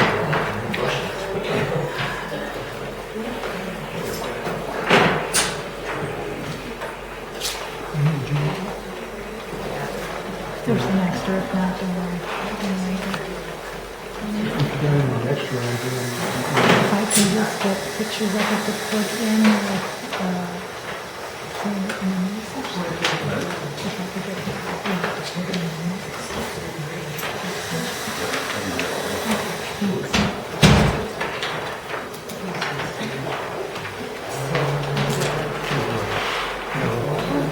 Sure.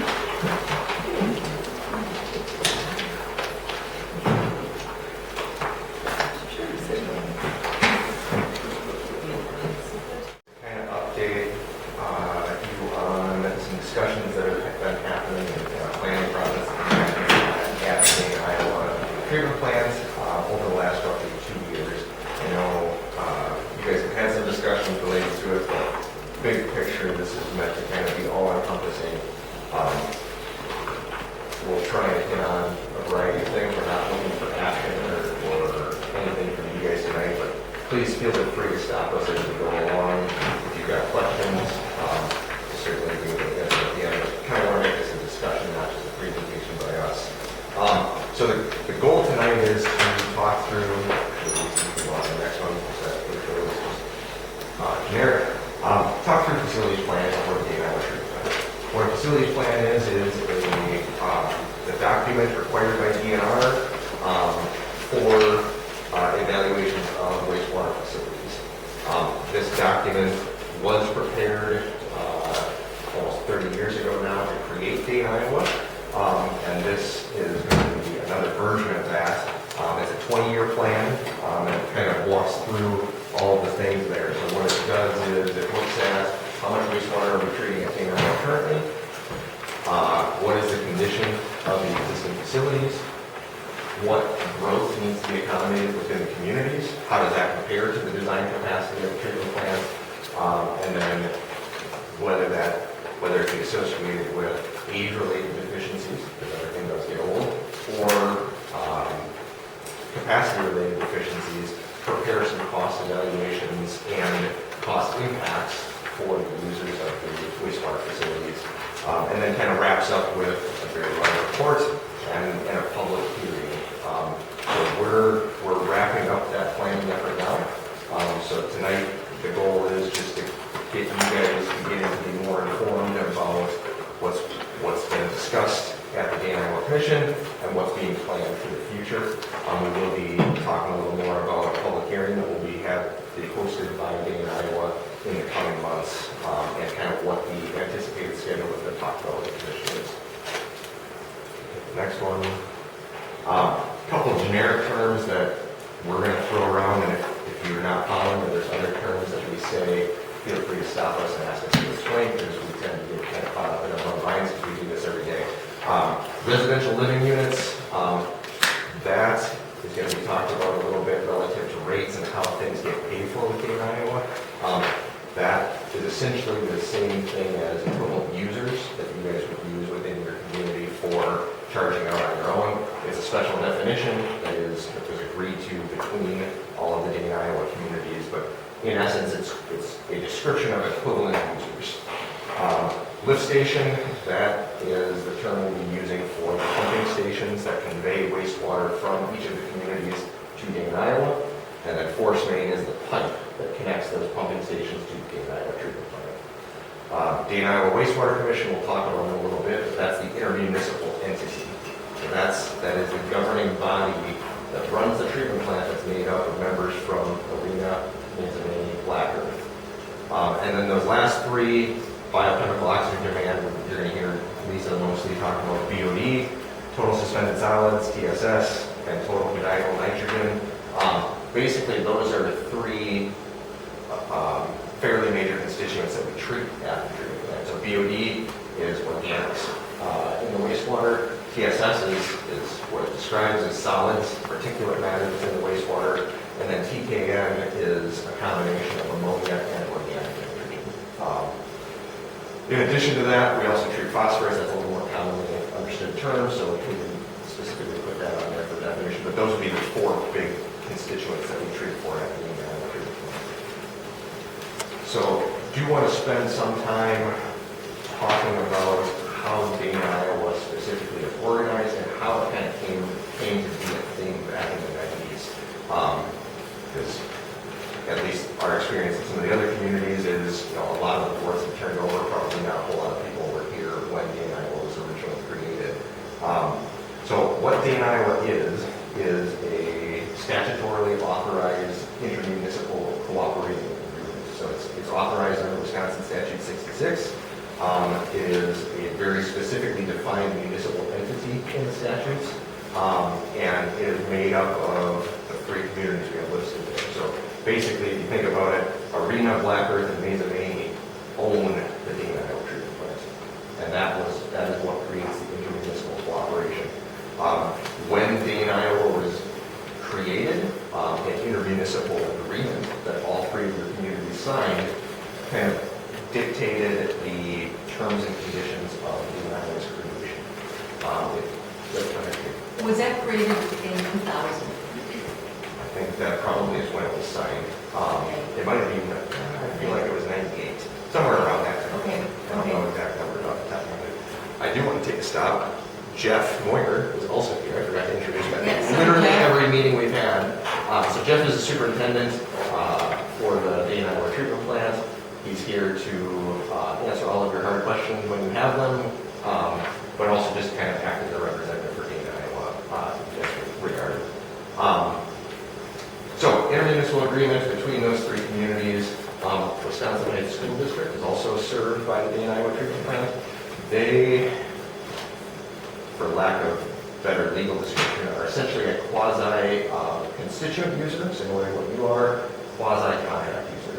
So because they're essentially a municipal part of Black Earth and Mesa Maney, they don't really have a term or a contract. They do have a part of an intermunicipal agreement between Dana, Iowa and Wisconsin Heights, but they're not a contract user per se. So they get treated very similar to the other three communities, and somewhat differently than Cross Plains. Cross Plains does participate in Dana, Iowa as a contract user. So they have no voting rights, they are not a member of the commission, they have a 20-year agreement for treatment of their biosolids. A couple other important things relative to how Dana, Iowa is organized and how they act is when Dana, Iowa was originally created and the treatment plant constructed, each community borrowed on their own.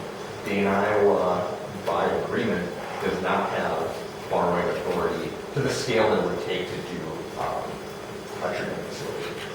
So each community borrowed on their own, each community being the member communities, Arena, Black Earth, Mesa. Each one of those communities essentially turned over administration of that borrowing to Dana, Iowa, and Dana, Iowa, after that time, administered the repayment of that borrowing. And that repayment was a pretty specific thing related to those residential living needs.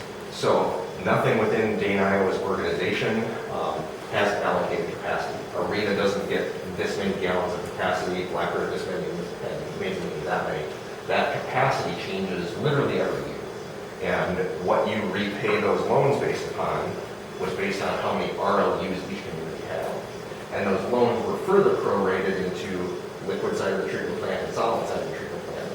So when you look at the liquid side of the treatment plant, the RLU slices of the pie was between Arena, Black Earth, Mesa, and Heights.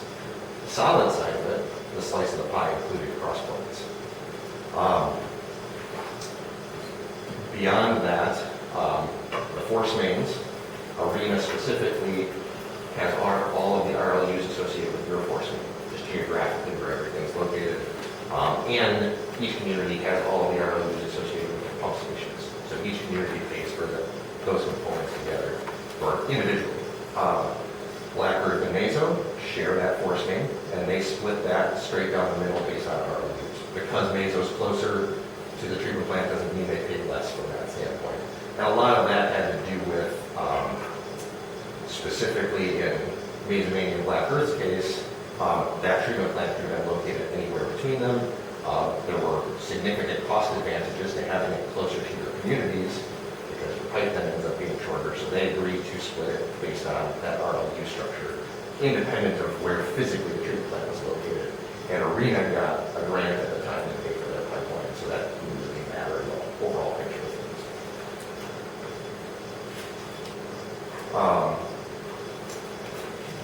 Additionally, within there, you do have a usage-based fee, so similar to what a resident of the village of Arena has, where you're paying dollars per 1,000 gallons.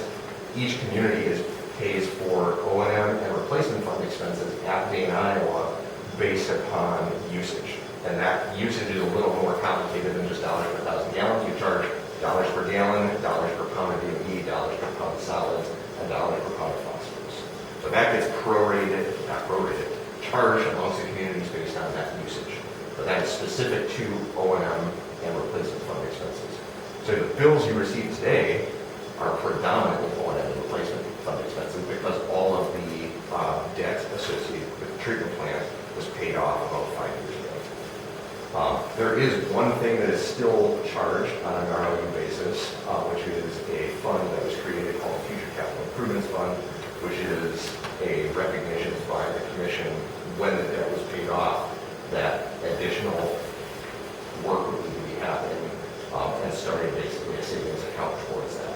Part of that was done just to maintain that RLU-based charge structure so that didn't get lost 5 years ago when we stopped charging everybody on RLUs. The last thing that points out relative to how Dane, Iowa is organized is how you guys actually get charged, each of the communities. So every year Dane, Iowa sets a budget. Within that budget, they allocate costs just like you would to specific budget items, but they also take an additional step in that budgeting process and estimate, based on historical records, what each community may contribute for wastewater, and that sets the rates. So we say, we're going to make up numbers, $100,000 a year on O&M expenses, and we think Arena is going to have 100,000 gallons a year. Black Earth is going to have 50,000 gallons a year. Mazomania is going to have 200,000 gallons a year. And based on the combination of all of those divided by 100,000 gives us how many dollars per gallon we're going to charge. That's estimated. Because we don't know how many gallons you're going to contribute, nor do we know exactly how much money we're going to spend. Then at the end of the budget cycle, or budget year, we do what's called a true-up. So we get an audit done, we look at what actual operating expenses were, and then we look at what actual flow and load-in contributions each community made, and then say, okay, Arena was estimated to plan to pay this much, they actually paid this much based on real usage and estimated budget, and they should have been charged this much. And that in that process, pay either a refund or additional contributions necessary.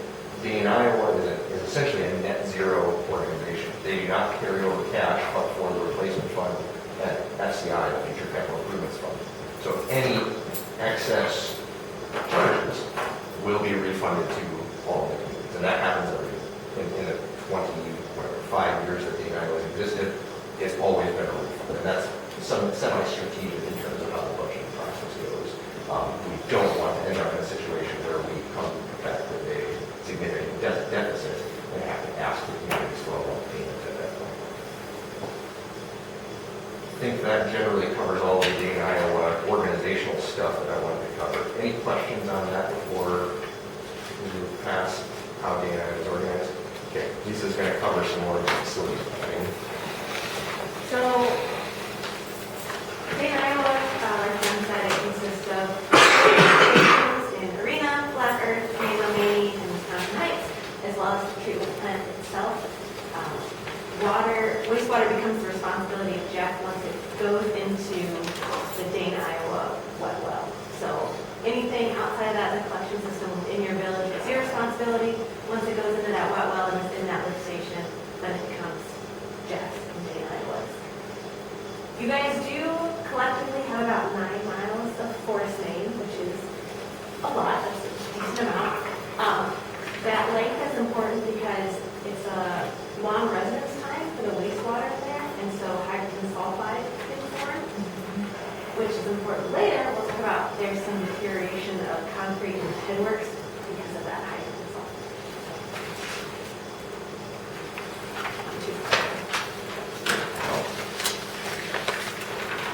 This is just for some perspective on how big the surface area is. It's your 3 communities. The black and red outlines are the sanitary service area. Just kind of for your information. The plant was originally constructed in 1999. Sven said it was a big regionalization effort between the 3 of you. The kind of high points of the treatment plant are that biological treatment is with an oxidation ditch. So it's a big angular structure. It's aerated, and that's where your BODs or organics are going to be treated. Another special thing about your plant is that it produces Class A biosolids. So that means that the pathogens in your solids are destroyed, and so that sludge or cake can then be land applied. On farmers or just residents, you can go to the plant and pick some up from Jeff and put it on your garden if you want. There have not been really any upgrades or improvements since it was originally constructed. There are a few things, one of which are 2 of the disc aerators on the oxidation ditch. 4 or 5 years ago failed, which was actually the catalyst for the whole facilities plan process. Which repair at DNR said, we'll let you do this because you have to, but for any other future repairs or upgrades, you have to have a facilities plan. That being said, most of the other equipment is just old, about 25 years old. This is an overview of the plant if you've never been there. The one thing I don't have on here is right behind the admin building, there's a well. That's how the plant gets all of its water. But starting at the headworks building, that's where the 2 force mains come into the plant. And that's where initial screening is done. So any big frags or solids are being screened out of your wastewater. It goes into the oxidation ditch where you get rid of your BODs. The final clarifiers, so any scum, which would be like floating oils or things on top of the water, are skimmed out there. And then any solids or flocks settle to the bottom and then go to solids handling. But after final clarifiers, the water goes to UV disinfection, and that's where bacteria is removed before it goes into Black Earth Creek. Your discharge point is about 1/3 of a mile west, just right by the train tracks over there. Your solids go to the solids handling building.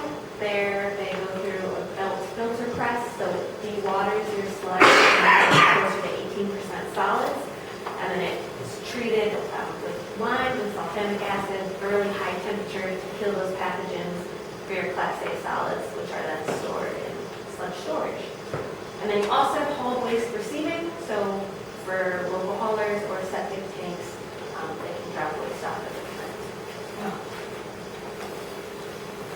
Improvements are needed for a couple of reasons. One, the old and outdated equipment. Again, a lot of it is 25 years old. There is some deterioration. I mentioned the headworks building. I do have a kind of grainy bad picture of it later on. Some code-related deficiencies. This is primarily because things weren't code in the 90s and now they are. So depending on how big the improvements are, those may be necessary. And then addressing redundancies and reliability. And a lot of this has to do with the water. So like I mentioned, they have one well that supplies all of the water to the plant. A lot of the equipment requires wash water to operate. And if that well fails, then the plant isn't going to be able to do anything. So we're looking into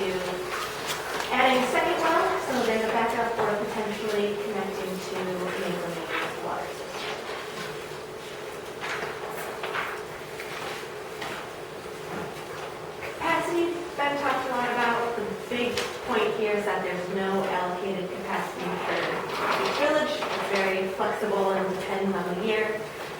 We looked at a couple of different options to figure out our projections for the facilities plan. So facilities plan is 20 years out. We want to make sure we can support everyone that's going to be here with the wastewater treatment plant. So we looked at DOA projections, we looked at comprehensive plans for each community. And ultimately what it came down to is no matter how conservative or non-conservative we were with the projections, the existing plants and the infrastructure specifically can manage all of their future growth. So there are some things like with how many floods there have been and how common they've been. Your peak flow at the plant is going to have to go up, which kind of corresponds to bigger pump sizes. But in terms of the size of the oxidation ditch, the size of any channels or physical structures in the plant, those are big enough for.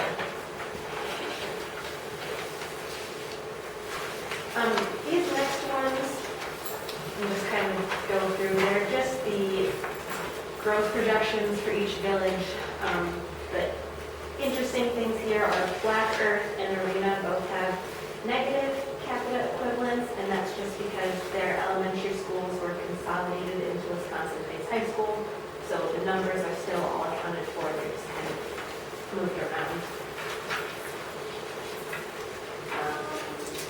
Yeah, if you guys have any questions about the projections, but again, those are just straight from your comprehensive plan. To add to that, I mean, I don't remember who was all on the board at the time, but we were here probably 18 months ago talking about this portion specifically. So the intent of this was really to ensure that the combination of your three communities can continue to be served by wastewater services. We didn't spend a ton of time diving really, really deep into it, because honestly, there's plenty of capacity for treatment plants, was the resounding information that came out of this. So the thing that's important then is this design loading summary. So kind of what Becky just said, your current design is what the original plant was rated for, and the year 2043 design is what our projections are saying it should be rated for. You'll notice that most of them are the same because our projections were actually less than the current design. Two things, peak hourly has gone up, which again is just because of flooding becoming more common and worse. And then also the suspended solids are higher than the current design with that 1,833. That's because the past couple of years there have been really weird solids loadings that have been coming through the plant that have kind of been a mystery. So we decided to keep them within our data and not throw it out because they were a thing. But we looked into, we did a whole solids investigation, and ultimately what it came down to is that your plant can still support these high solids. So the paper rating is going to go up, but the actual capacity is the same. Just to build on this, because this is a kind of a large part of the planning effort, is, again, because of capacity, we're not anticipating pouring concrete, building buildings, making new tanks. There's adequate capacity there. Some machines, pumps, etc., will have to be upsized that we'd be replacing anyway because they're at the end of their useful life. So that peak hourly specifically, and this relates to all three communities, that number went up for all three communities. All three communities will have more capacity to convey gallons of wastewater to Dane, Iowa. So that will be an actual increase in ability to convey wastewater. That suspended solids line is a paper exercise only because that capacity exists today. You can treat that many pounds per day today based on how the treatment plant was operating.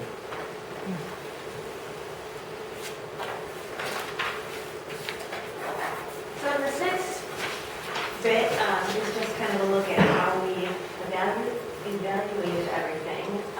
So the forms we looked at were one, operation, so making sure that the plant was still meeting limits, which it is. Capacity, checking that things were appropriately sized, which again, as we said, all of your infrastructure can handle your treatment. reliability and resiliency. This is a big one, again, with that water, so that's taking a look at, okay, if this thing fails, how bad is it? Like, what do we need to do to go from there? And then with I guess there's 3 things we looked at. With those 3 things, we talked with Jeff and Sean at the treatment plant to come up with priority levels for different upgrades required. And that's kind of how we went forward with the facilities plan, to kind of split out the costs depending on how urgent of a replacement it is. So like equipment that's 25 years old is fairly urgent, but replacing, say, doors is probably less urgent. Yeah, and just to build on that, kind of the consideration that went into this is, everything's old there, and we want all of that stuff to run well, but specifically looking at that reliability and resiliency part is what assets at the treatment plant are most critical for that treatment plant to keep running, and prioritize those things specifically in any improvements that might occur. And that looked at, Lisa gave the example of a well. If we lost our well, it would be very, very expensive for all of the communities, because that would create a significant operating expense. If we lose our belt press, same story. And not that they're not reliable, but we don't want to allow those assets to get to the point where we have a catastrophic failure that we have to replace it with, because something like a belt press, it's a $500,000 asset, and from the day you purchase it, you're waiting a year to get it. So it's something that we just can't live without. And while it may not necessarily be, running on its rims, we want to make sure that it is reliable and that it can continue to not cause issues down the road. Versus some other assets where there's more duplicity or they're less critical to the overall operation, those moved into medium or low priority type projects. So this is just a list of a number of things that fall onto that high priority category. That bottom picture is the concrete and headworks that I was mentioning earlier. So I don't know if you can tell, but basically you can take a stick and kind of peel concrete off the wall, which is not what we want. Another thing I want to point out is SCADA, which I haven't really mentioned, but that's kind of the whole electrical software side of the plant. I don't know if you've ever had a 25-year-old computer, but they're not the best. So that's kind of an important thing as well, just to maintain everything and keep it operating well. All right, so this is the exciting part. We have, is that what we call it? Yes, that's the adjective I'm going with today. The different priority levels of high, medium, and low, and what the cost of those would be. Ben will talk about the schedule a little bit later, but note that ASAP is not that ASAP. Project bidding would probably not be until like spring 2026. So there's time to, absorb and figure out a plan. So one thing I guess I just want to add on here, so within these estimates are a couple of things. Number one, this includes construction costs. It also includes the contingency, engineering, legal administration type stuff, funding administration type stuff. So these are meant to be a total project budget, not an estimated bid price, first off. I describe facilities plans as this is the 30,000 foot look. You get into design, you work your way down to 10, 5, you're getting close to landing. Bid day is landing. That's when you know your exact project budget. Up until that point, it's all just opinions of what those costs might be. So this, as Lisa pointed out, is also intended to be conservative, anticipating this is not happening for a couple of years. We can't predict what the market's going to do. Nobody can. If you look back over the last couple of years, the market has been ridiculously volatile in terms of construction costs. So one of the things I also point out to people is, yes, $19 million, which is that bottom line, is more than the original treatment plant cost 25 years ago. Absolutely is recognized, and you're getting fractions of the scope of what the original treatment plant was. You know, we're not pouring tons of concrete with this. We're not putting miles of pipe in the ground. I'll also say in 2020, that number could have been 10 or 12 million dollars. It's been a very, very dramatic couple of years. Claims costs are estimates because again, it's flexible. It depends on how much all of you actually contribute when the project happens. Every single year that's going to change. But this is kind of just to get an idea. Okay, so there are ways to pay for this. The two big ones are USDA Rural Development and the Wisconsin Clean Water Fund. For rural development, your community would be eligible for up to 45% grant with an interest rate of 3.25%, but BABA would apply, and that is the Build America, Buy America Act. I have a slide on it next for more information, but I'm going to talk about it now. Essentially, it is what it sounds like. All of your everything needs to be made in America. There have not been a ton of projects in Wisconsin that have bid BABA projects yet. I think, what, 3? There's been 3 water wastewater projects that have been bid with BABA since that law was passed.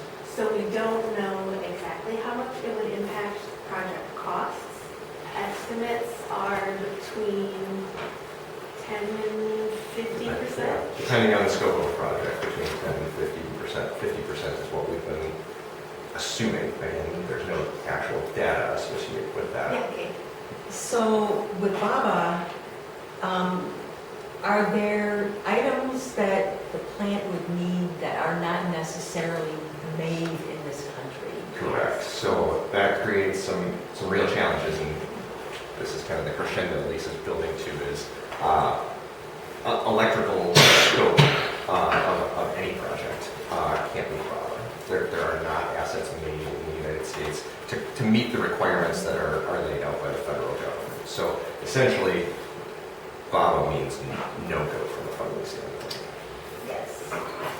There is the Clean Water Fund, though, that's another option, which currently has a federal equivalency. So if you have a population of 15,000 or more, then BABA applies to you, but otherwise it does not. That number could change and will probably lower in coming years, but we don't know how much or when. You guys are low enough that it would probably not impact you based on the schedule that we have planned out, but it is something to keep in mind. But with that one, you would be eligible for up to 30% of principal forgiveness, which is their term for grant, which would be up to $2.1 million, with an interest rate of 2.5%. So it is still a very good program. One thing as well is that each community will get their funding independently of each other. So that's something to keep in mind. And if one community goes with a funding source that requires BABA, then the entire project will be BABA eligible. So if one Required. BABA required, oh yeah, not eligible. You have to do it. But it can't, right? Because of the. Yeah, so it creates a crux is, you know, I got you. Yes. essentially though, I mean, using that example, if you guys said yes, Clean Water Fund, Mazo said yes, Clean Water Fund, and Blackbird says, haha, we get a lot of grant money through USDA, we now have reached an impasse because now we've got to somehow come to agreement on that. And that is an important distinction here is, again, the anticipation is that the model laid out in the current intermunicipal agreement is what's going to be followed for any improvements here in the future, which means each community is once again borrowing individually, and that borrowing quantity will be defined based on the total project costs prorated out by RLUs for the year the bids happen. Each community will borrow accordingly, turn over administration at Dane, Iowa again, and that whole structure we've been doing for 20 years that stopped in 2019 would be restarted, where each community would be charged based on music asset for that given year on a principal interest payment basis. So there will need to be some level of coordination, a lot of coordination, as this moves forward between all the communities and how that borrowing occurs. Not all of the entities need to borrow from the same place. You know, I mean, if you guys wanted to go to the private market, absolutely allowable. Go nuts. That would be up to your guys' own financial planning. It's that you bring those dollars to the table, and those dollars then get distributed amongst everybody.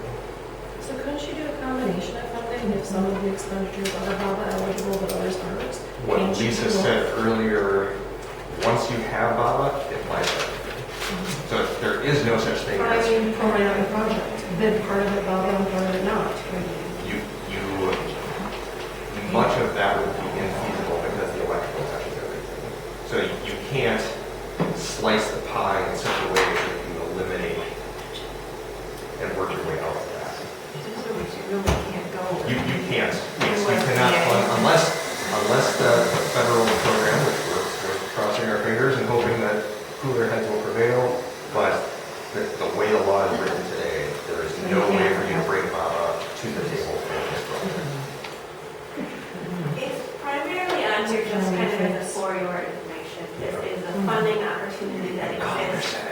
And we didn't want you to think that we weren't looking into all the options things happen. And then this slide is just the about what we kind of take to that. All right, so this is wonderfully building, and I don't have that ready to go.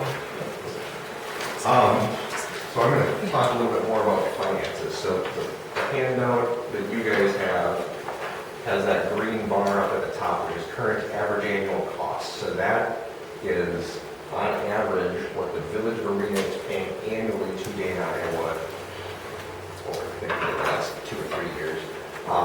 So that would represent your usage-based costs for O&M and replacement fund expenses, as well as your RLU-based costs for that FCI budget amount.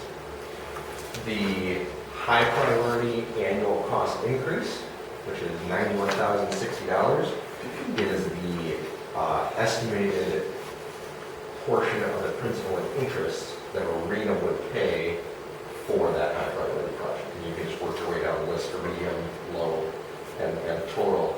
So then that high priority annual cost is the estimated amount that you would be paying annually toward the Dana, Iowa for those things. It's important. So this is by no means something you should walk to the bank and say, I need a loan for this amount or whatever. This is built off of layers upon layers of assumptions. One being the cost estimates you saw earlier. The second being that this is a clean water fund loan with a 20-year payback, no principal forgiveness by all of the communities. So it's intentionally conservative within that because we don't know what the clean water fund picture is going to be. I think we also probably put a 0.5% higher interest rate than there is today because we don't know what interest rates are going to do. So that's kind of how this overall structure is built. We also don't have it on a dollars per RLU basis or a dollars per resident basis because we don't control that as Dana, Iowa. What we control is how much we charge our 5 customers. The village gets to play the balancing game of cash reserves and income versus expenses to set your rates to establish what an average user will pay in the village arena. You know, and I'm going to use Pizza Mania as an example. They have this picture, and if you just took straight debt, they would be looking at about a $25 per user increase to do the high priority project.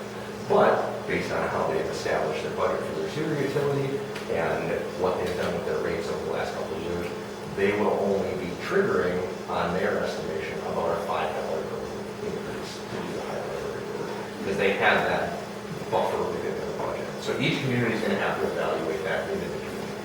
How did you get to the 274 and 136? The 274,136 should be the sum of 91,060, 58,449, and 10,242. I don't, no, sorry.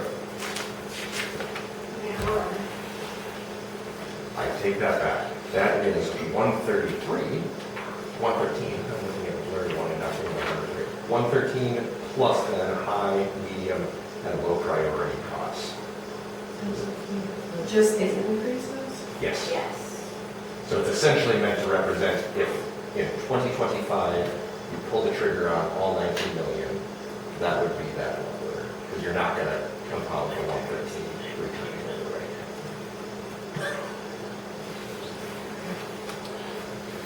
Any questions with that part? The other thing I want to mention here is really doesn't get highlighted when we talked about it earlier. So you will be borrowing, the village of Marine will borrow for your percentage share of that 19 million. Percentage share being you, Black, so you're borrowing for enough to cover cross planes and the consequence. That's just how the structure works. You will not pay that back though, because they're going to pay for those portions. Does that make sense?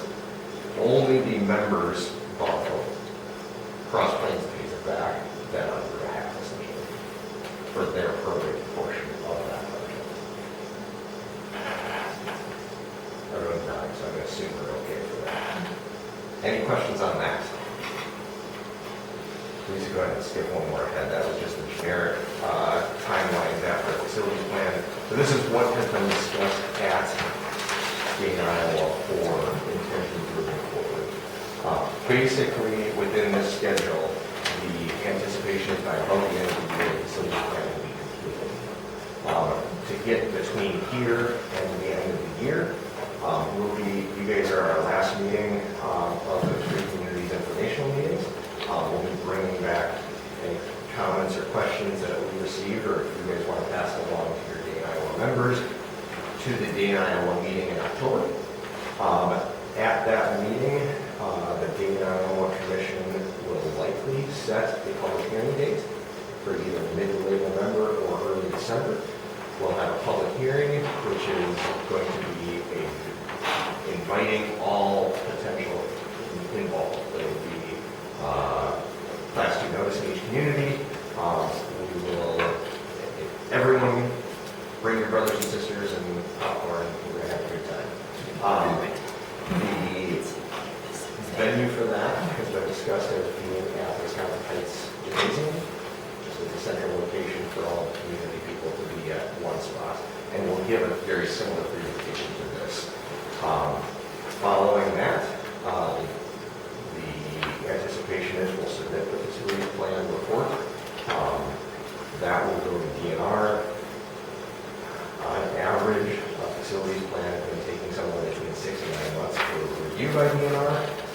So sometime mid to late 2025, we would expect approval of that facilities plan. The commission did talk about how to move forward specifically with high priority projects.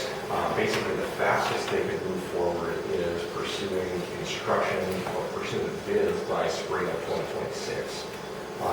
They, in discussions, elected not to move forward that rapidly for a couple of reasons. One, it would provide some time to better communicate with communities, better plan out the funding of the project with the communities, and not rush things. The other being basically a lot of the improvements that are proposed are replacing 1998 technology.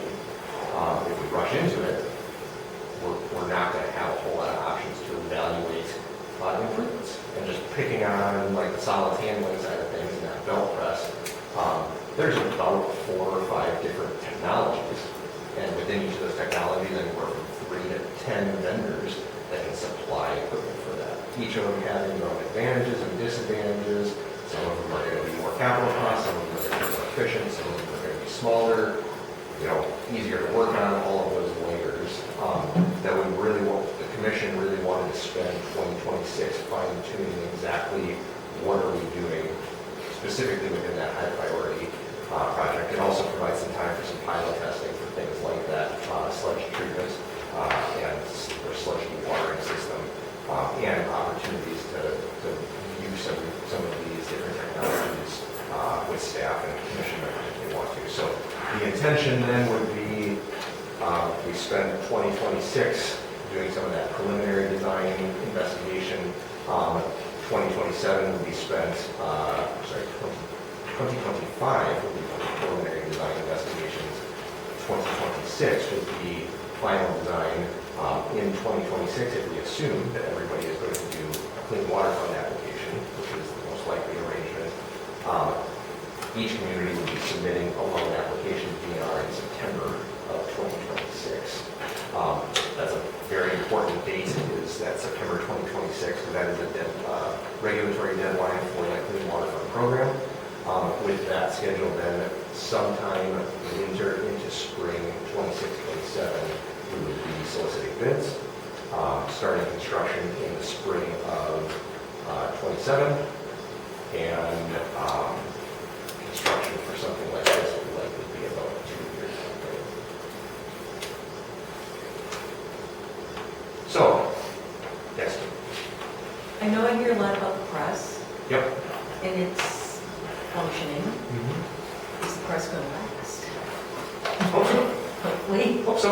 I unfortunately can't provide any guarantees for that. I would say, Jeff, you probably think it's not on its last leg. It's running well. The press? Go. Yeah, it's a constant, there's just so many things about it that need attention at different times, and we address them and fix them and move on.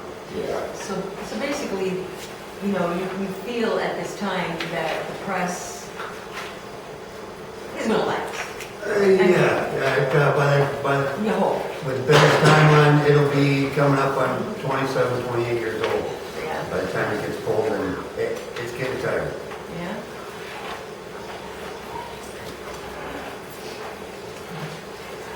So, big picture, what's next for stuff? A couple things. One, we have the public hearing coming up, and we'll pass along to each of the communities when the final date is set for that. I'm going out of order on these. We strongly recommend each community start looking at dates, engage with either your financial advisor, your engineer, any other assistance we can provide it, but you should really start looking at your rates now. Take these numbers, take a look at where you are from a cash basis, and have somebody go through that. Also, alongside that, going through and kind of doing independent funding analyses for each community, we think would be very valuable. That's also, it's going to be very much be a coordination effort by Dane, Iowa, but really the rates and funding kind of fall to the responsibility of the communities. And then along with that, intent to apply, that is kind of step one of a multi-step process to get Clean Water Fund. You guys, you've done it before. I think even submitted it last year for this specifically. We recommend getting on that list early. If that's something we can help you with, or I'm sure Zach can help you with, in terms of getting that intent to apply submitted. That's due every October. Basically, the way the timeline works on it is, if you don't submit an intent to apply, you're not submitting a loan application. You submit an intent to apply in October for a funding application that would come the following year. So if you submit one this year, essentially that gets you ready for submitting a loan application next year, which is early, recognized. We like to do it, or recommend people do it early, so that you can get your name on the list. It is no commitment from your standpoint whatsoever, and in the long run, creates a score so you have a better picture of where you rank on the funding application list, and what is the likelihood of you getting the fiscal forgiveness that we talked about, or getting money at all. So the end of October. End of October, yeah. And the intent to apply, Zach, it's not terribly complex. So, potentially, if the board chooses to, we could apply yet this year. Yeah, like they have all the proposal stuff. September for the senior tournament. And funding being involved with that. So, that's the run of it. What other questions do you have? Where did these numbers come from? On these? So, for each village, the population increase is the population estimate established by Department of Administration. The rest of these numbers are out of the comprehensive plan.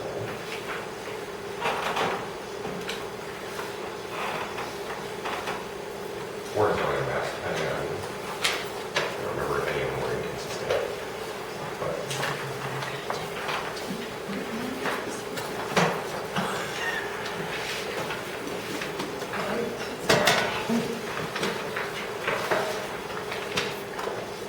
thanks, everyone. Thank you. Thank you. Good job,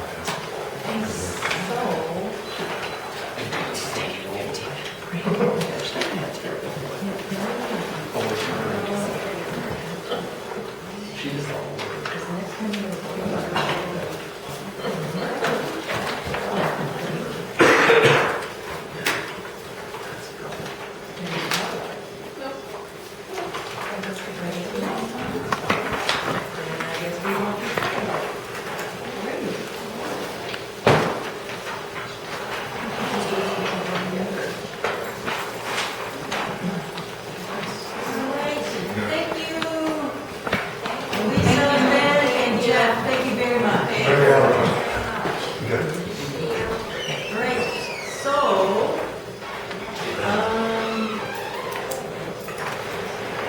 the next item on our agenda is emergency response. There is nothing there, so moving on to fire EMS. A is District 1 EMS Mason proposal of consolidation. It's made intertwined, Yeah. so I don't know. Yeah, I I- want to know that, so we can get that. yeah, All three of these may be discussed at once. okay. Okay, what's that? Other costs.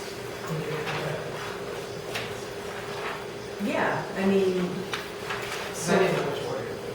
yeah, I mean, you know, so we've got the three items on our agenda, which I'm assuming all members of the audience have, the copy of the agenda, so, you know, yeah, we can discuss all intertwined.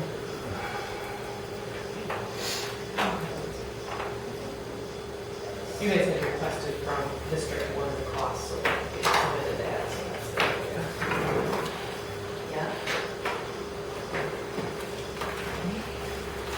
And Andrea Joe wanted to submit the fire EMS agreement, which was on the board. Yeah. And speak a little bit, so. Okay, that's ready for me? So, if you want to step on up?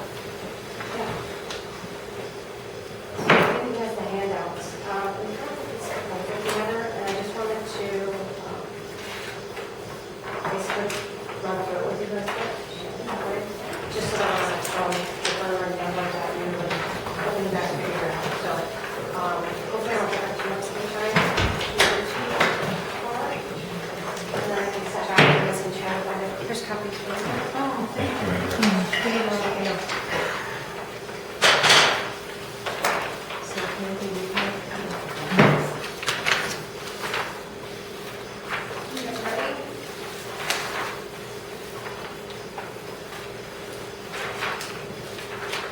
Alright, if you guys are ready to start, so at the beginning of this, you'll see the attorney suggestion. So, working with our attorney, this is what he came up with. They call it the dropping formula, I'm not sure if you've heard of that before, but it basically is what I have right here. It's the equalized value percentage plus population percentage plus the call percentage divided by 3. And that should get our percentages off of, that we should base what we're paying off of every year, should have to be calculated annually. If you look at below that, I have the equalized value for the village for 2024, which that shows at 22%, the township for 2024 is 78%.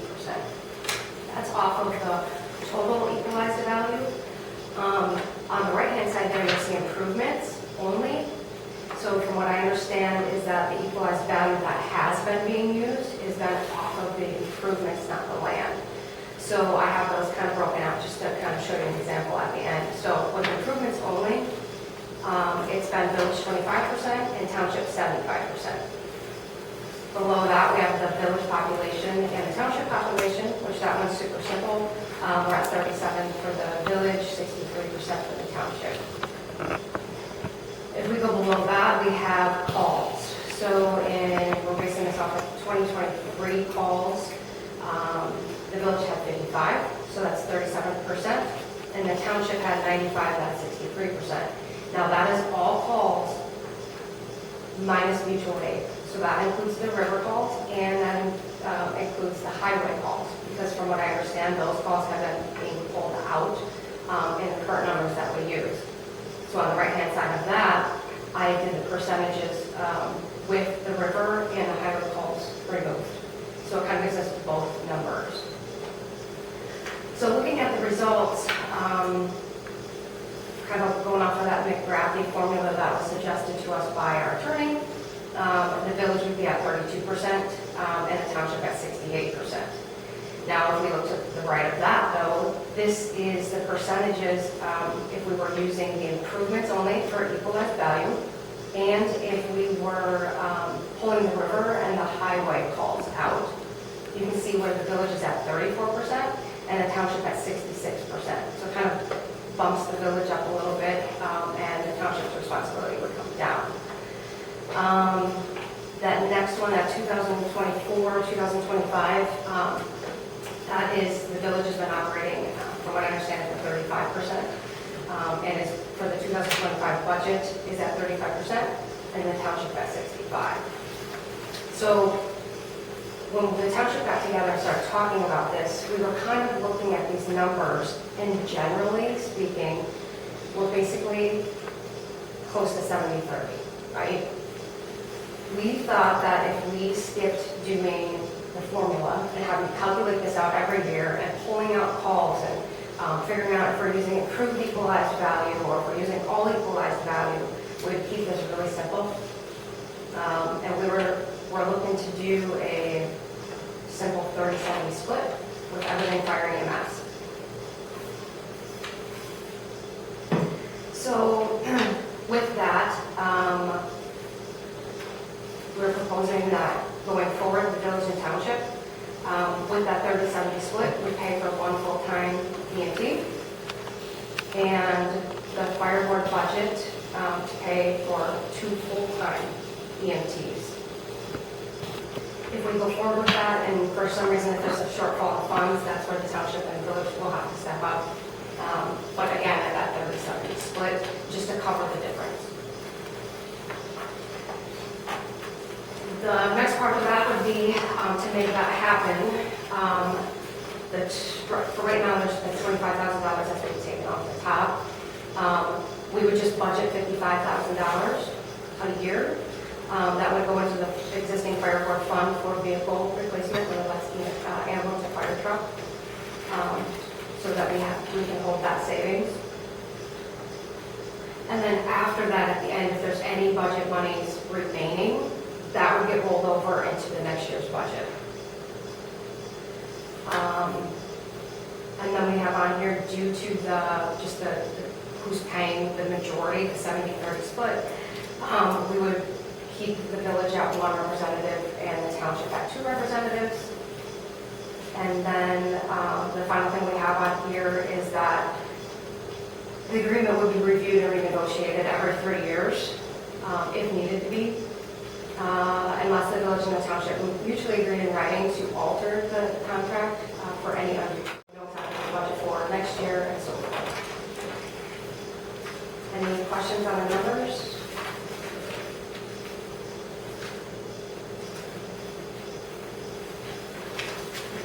Was there any discussion, because I know that, we have a proposed government agreement about audits, for example. That was in the proposed agreement that we drafted.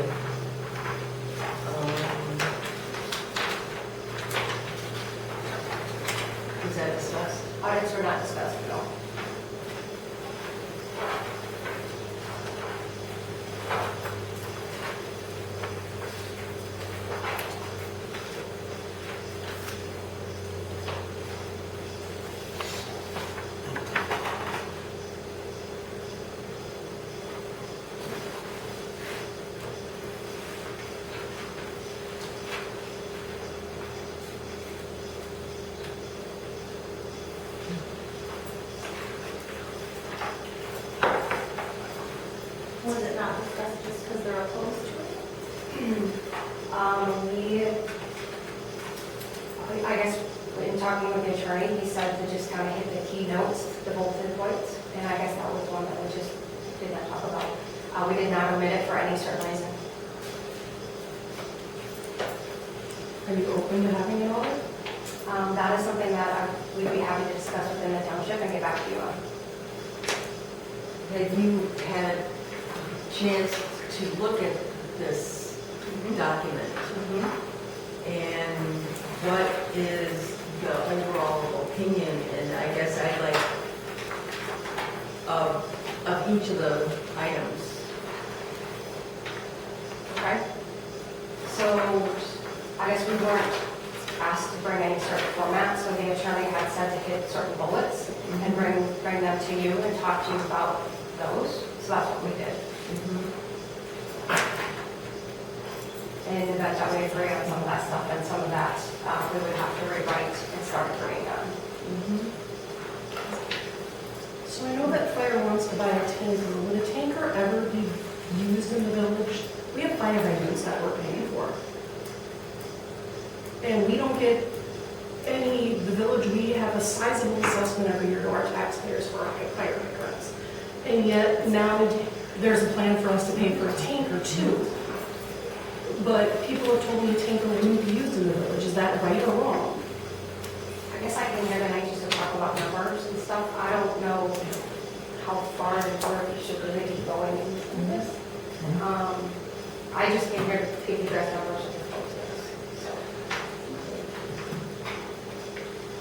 I think that's fair.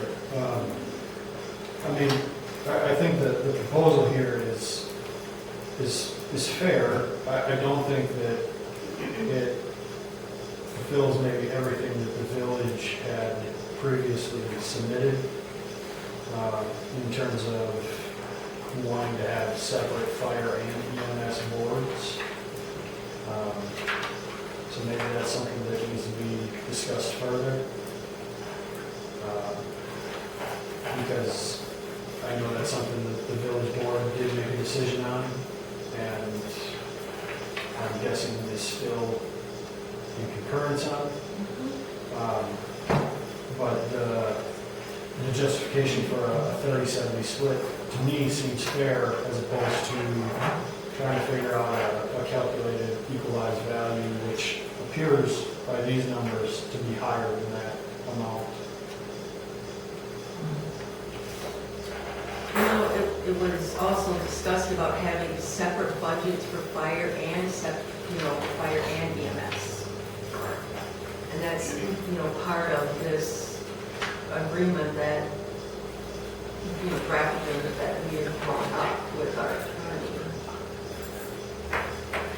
So you want us to answer about audit and split boards and budgets?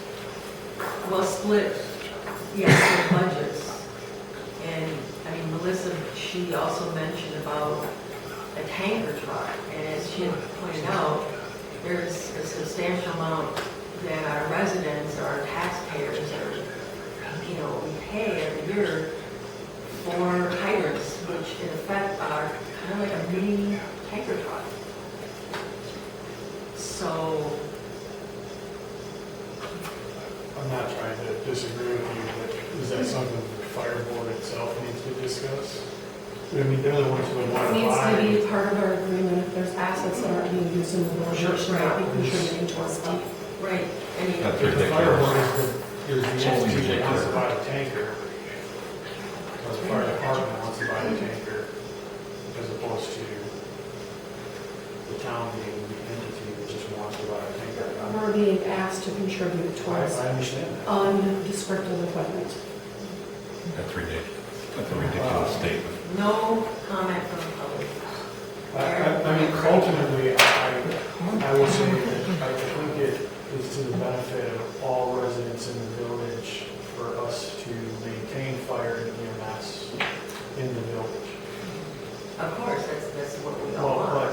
but, I mean, part of this discussion is also District 1 and the option of moving to District 1. So I'm just making the point that I think it's to the benefit of all of the village residents to continue the relationship we have with the township. I agree. I'm a little confused though on, I feel like we're, we put some sort of deadline on this and I feel like I don't even necessarily feel like I can ask questions because you're just giving me numbers and I just have to take it for face value. This is just a starting point. We asked for a list of what you want, and you threw an agreement at us. So I'm asking you now, what else do you want to address? How do you address it, or how do you work through it? Do we do so give us those final agreements that we sent forward?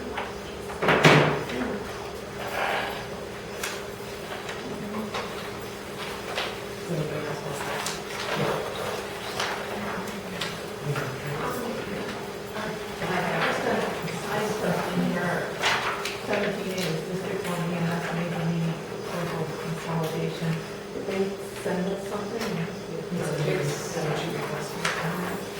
It's this item. I got it. It just didn't have the camera. Not that one?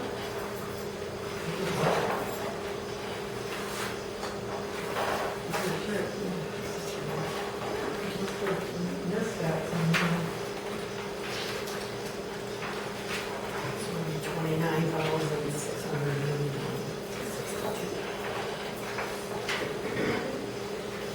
So are we moving on to the next part? I'm just No, wondering. Well, they're kind of intermittent in the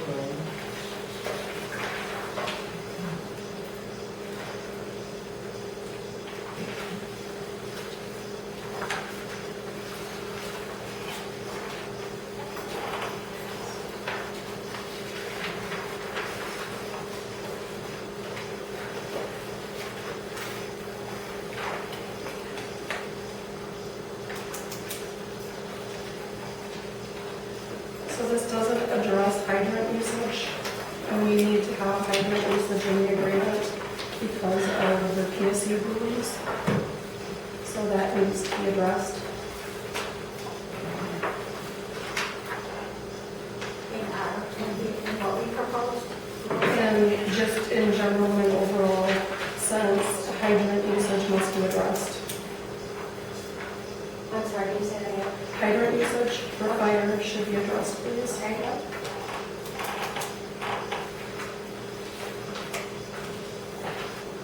And I would like further language on equipment purchases.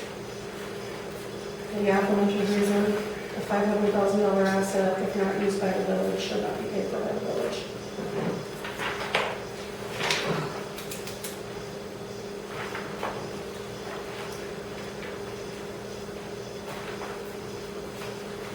And then the proposal is that it still remain one person from the village and two from the township. So what do board feel about that? It needs to be equal. This means that even though there's the 30, 75, or 30, 70, split or whatever, no matter what we were discussing, the town will always vote on it. Essentially, if there's only one person from the board, from arena, from the village. So you don't think it's fair if the township's paying 70% of everything? Doesn't have a bearing on the fact that the decisions are made for a village and for a town, which is equal representation. Because basically the village, can always be outvoted. I mean, So would it make more sense if there was one village, one town, and one person at large? I mean, It could be a town, resident or a village resident, but I'm just trying to come to a solution, yeah, potential solution. it can't be an equal number, like it can't be, let's say, two village, two town. I mean, you want an odd number. I mean, that's a potential one from each. I mean, I don't think they're gonna.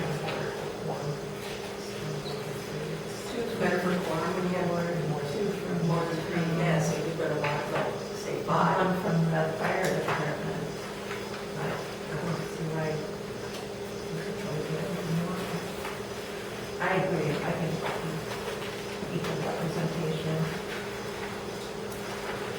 Like senators. That's what the states get too.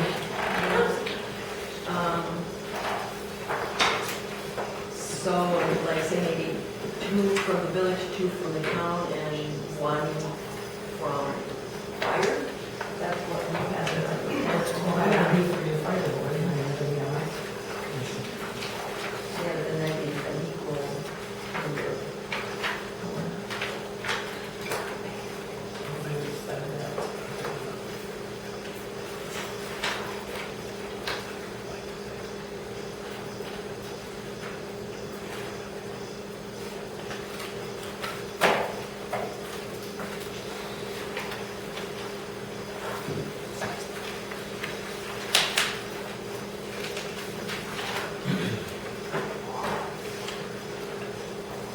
Melissa?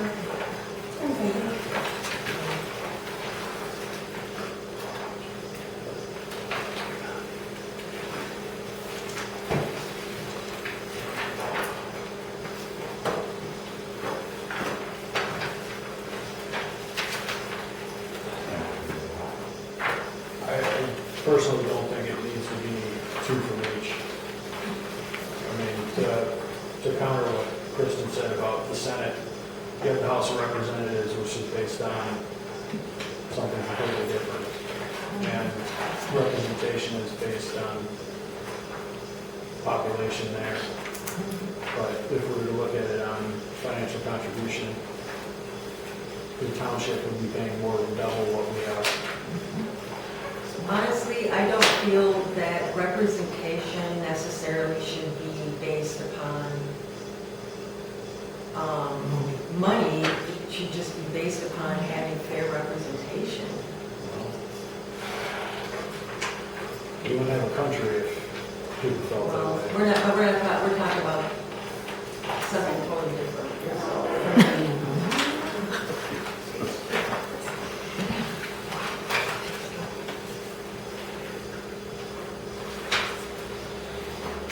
So Melissa,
Why are we not, when we discuss this, saying, okay, we have revenue of X? And it's like we want to fund stuff without considering revenue, and that is what I'm so confused about. And when I look at our revenue this year that's coming into EMS from some of these packets, we're over 100,000 in revenue. So I don't know why when we do a budget and we do a funding model, that we're not saying, okay, our revenue year-to-date is, it's in this packet. Our year-to-date, we do a budget based on prior 3-year average, but we have revenues of ambulance income of 115,624 as of the end of August, another accident income of 2,000. So we have like 117,000 of revenue. So I don't understand why we're trying to just single out certain items instead of doing a budget and funding it based upon the shortfall or the need and demand for the community. So this, well, we're going to pay for 1, 70, 30, and then the next 2 maybe will come out of revenue, and then all that extra surplus we're just going to carry over and put somewhere. When you do a expenses is the balance to be funded by the community. And that is how this should be done. It should not be, well, let's pull this item out, let's pull this item out, and then, oh, 55,000 for this. This is all part of the budgeting process. And so it should be revenue minus expense, this is what we need to fund. And your capital requests are part of your budget. It's not, we don't consider revenues at all, other than, well, we'll just take any of those extra funds and just shove them somewhere else. That is not proper budgeting and proper appropriation to taxpayers. So I want, as part of my request back to you, is a proper budget. And I'm not so much concerned if we're gonna do a simple funding model based upon 70-30, and we could come up with a simple funding model of having separate funds, because then it's a simple funding model. My concern is we have to do proper budgeting, and that means revenue, all revenue in, not a guesstimate, not we only put 25,000 in because we only want to include 25. It's 100% of what we anticipate coming in. Starts at the top, and then you subtract off your planned expenditures to get to a net funded obligation for both parties.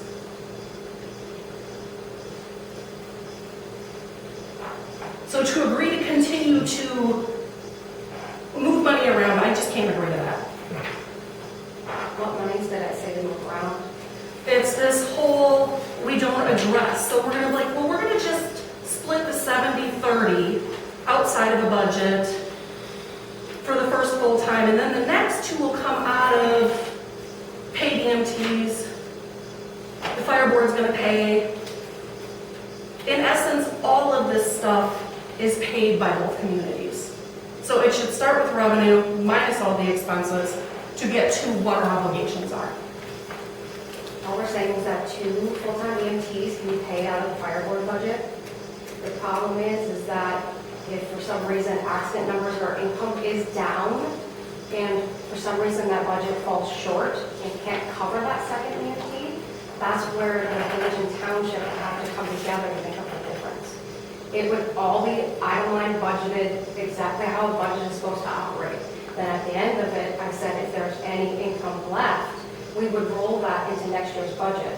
The reason we said that is because you had mentioned that in your last village board meeting that I was at.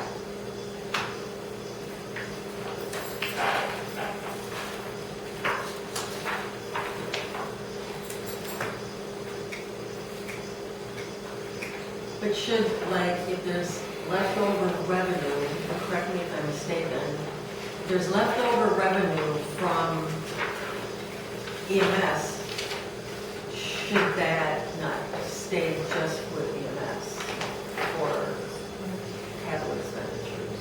We're not looking at a split budget. We're looking at fire and EMS as one. But that kind of, but what we're proposing and in this agreement is that they each have their own budget. And so. And what we proposed was not that. What's that? Yeah, and that's not what we proposed. We proposed that as one budget.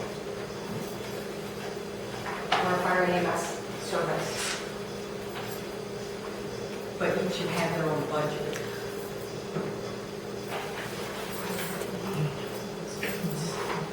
Technically, EMS is a service, and it's a billing service, so it's actually a business. Whereas the fire is a governmental, it's not for profit, you don't bill for that, taxpayers pay for that service. So EMS can make money, they can have a plus profit at the bottom, fire should not. So that's the difference between the two, that's one reason why. I didn't know that. Is there anything else that you want the person to talk about? I have audits, reports, tanker versus hydrants, and representation. Is that, Melissa, is that everything?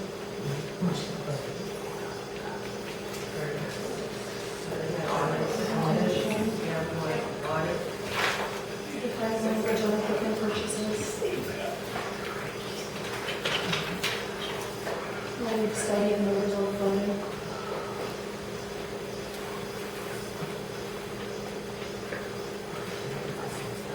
How much time do you need for that?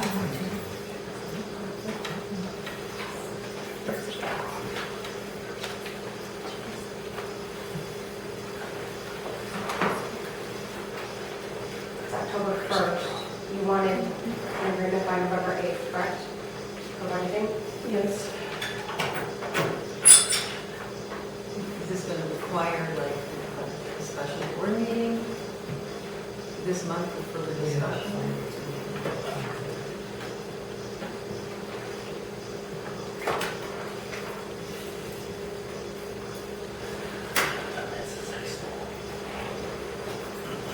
I don't know if you specifically are saying this, where you're presenting one budget, one committee, correct? Or this two committee that we presented to agreement for one budget? I just want to make sure I'm understanding. As I understand, it's been operating as one. So one board. One board, one budget.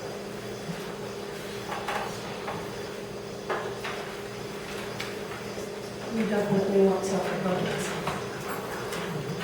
So can you take that back to them?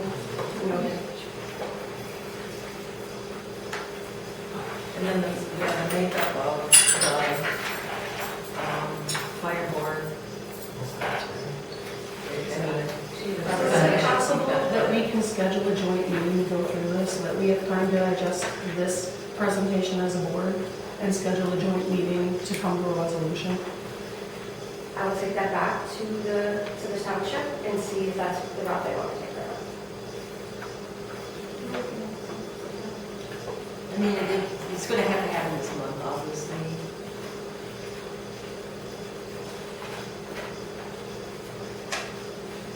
Anything else I should know?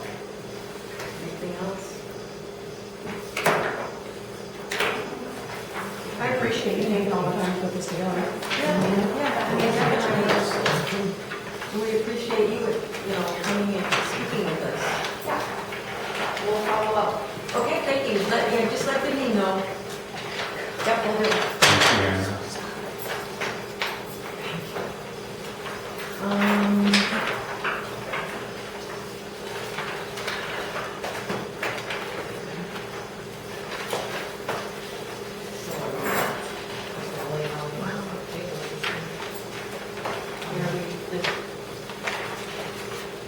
The whole thing, A, B, and C.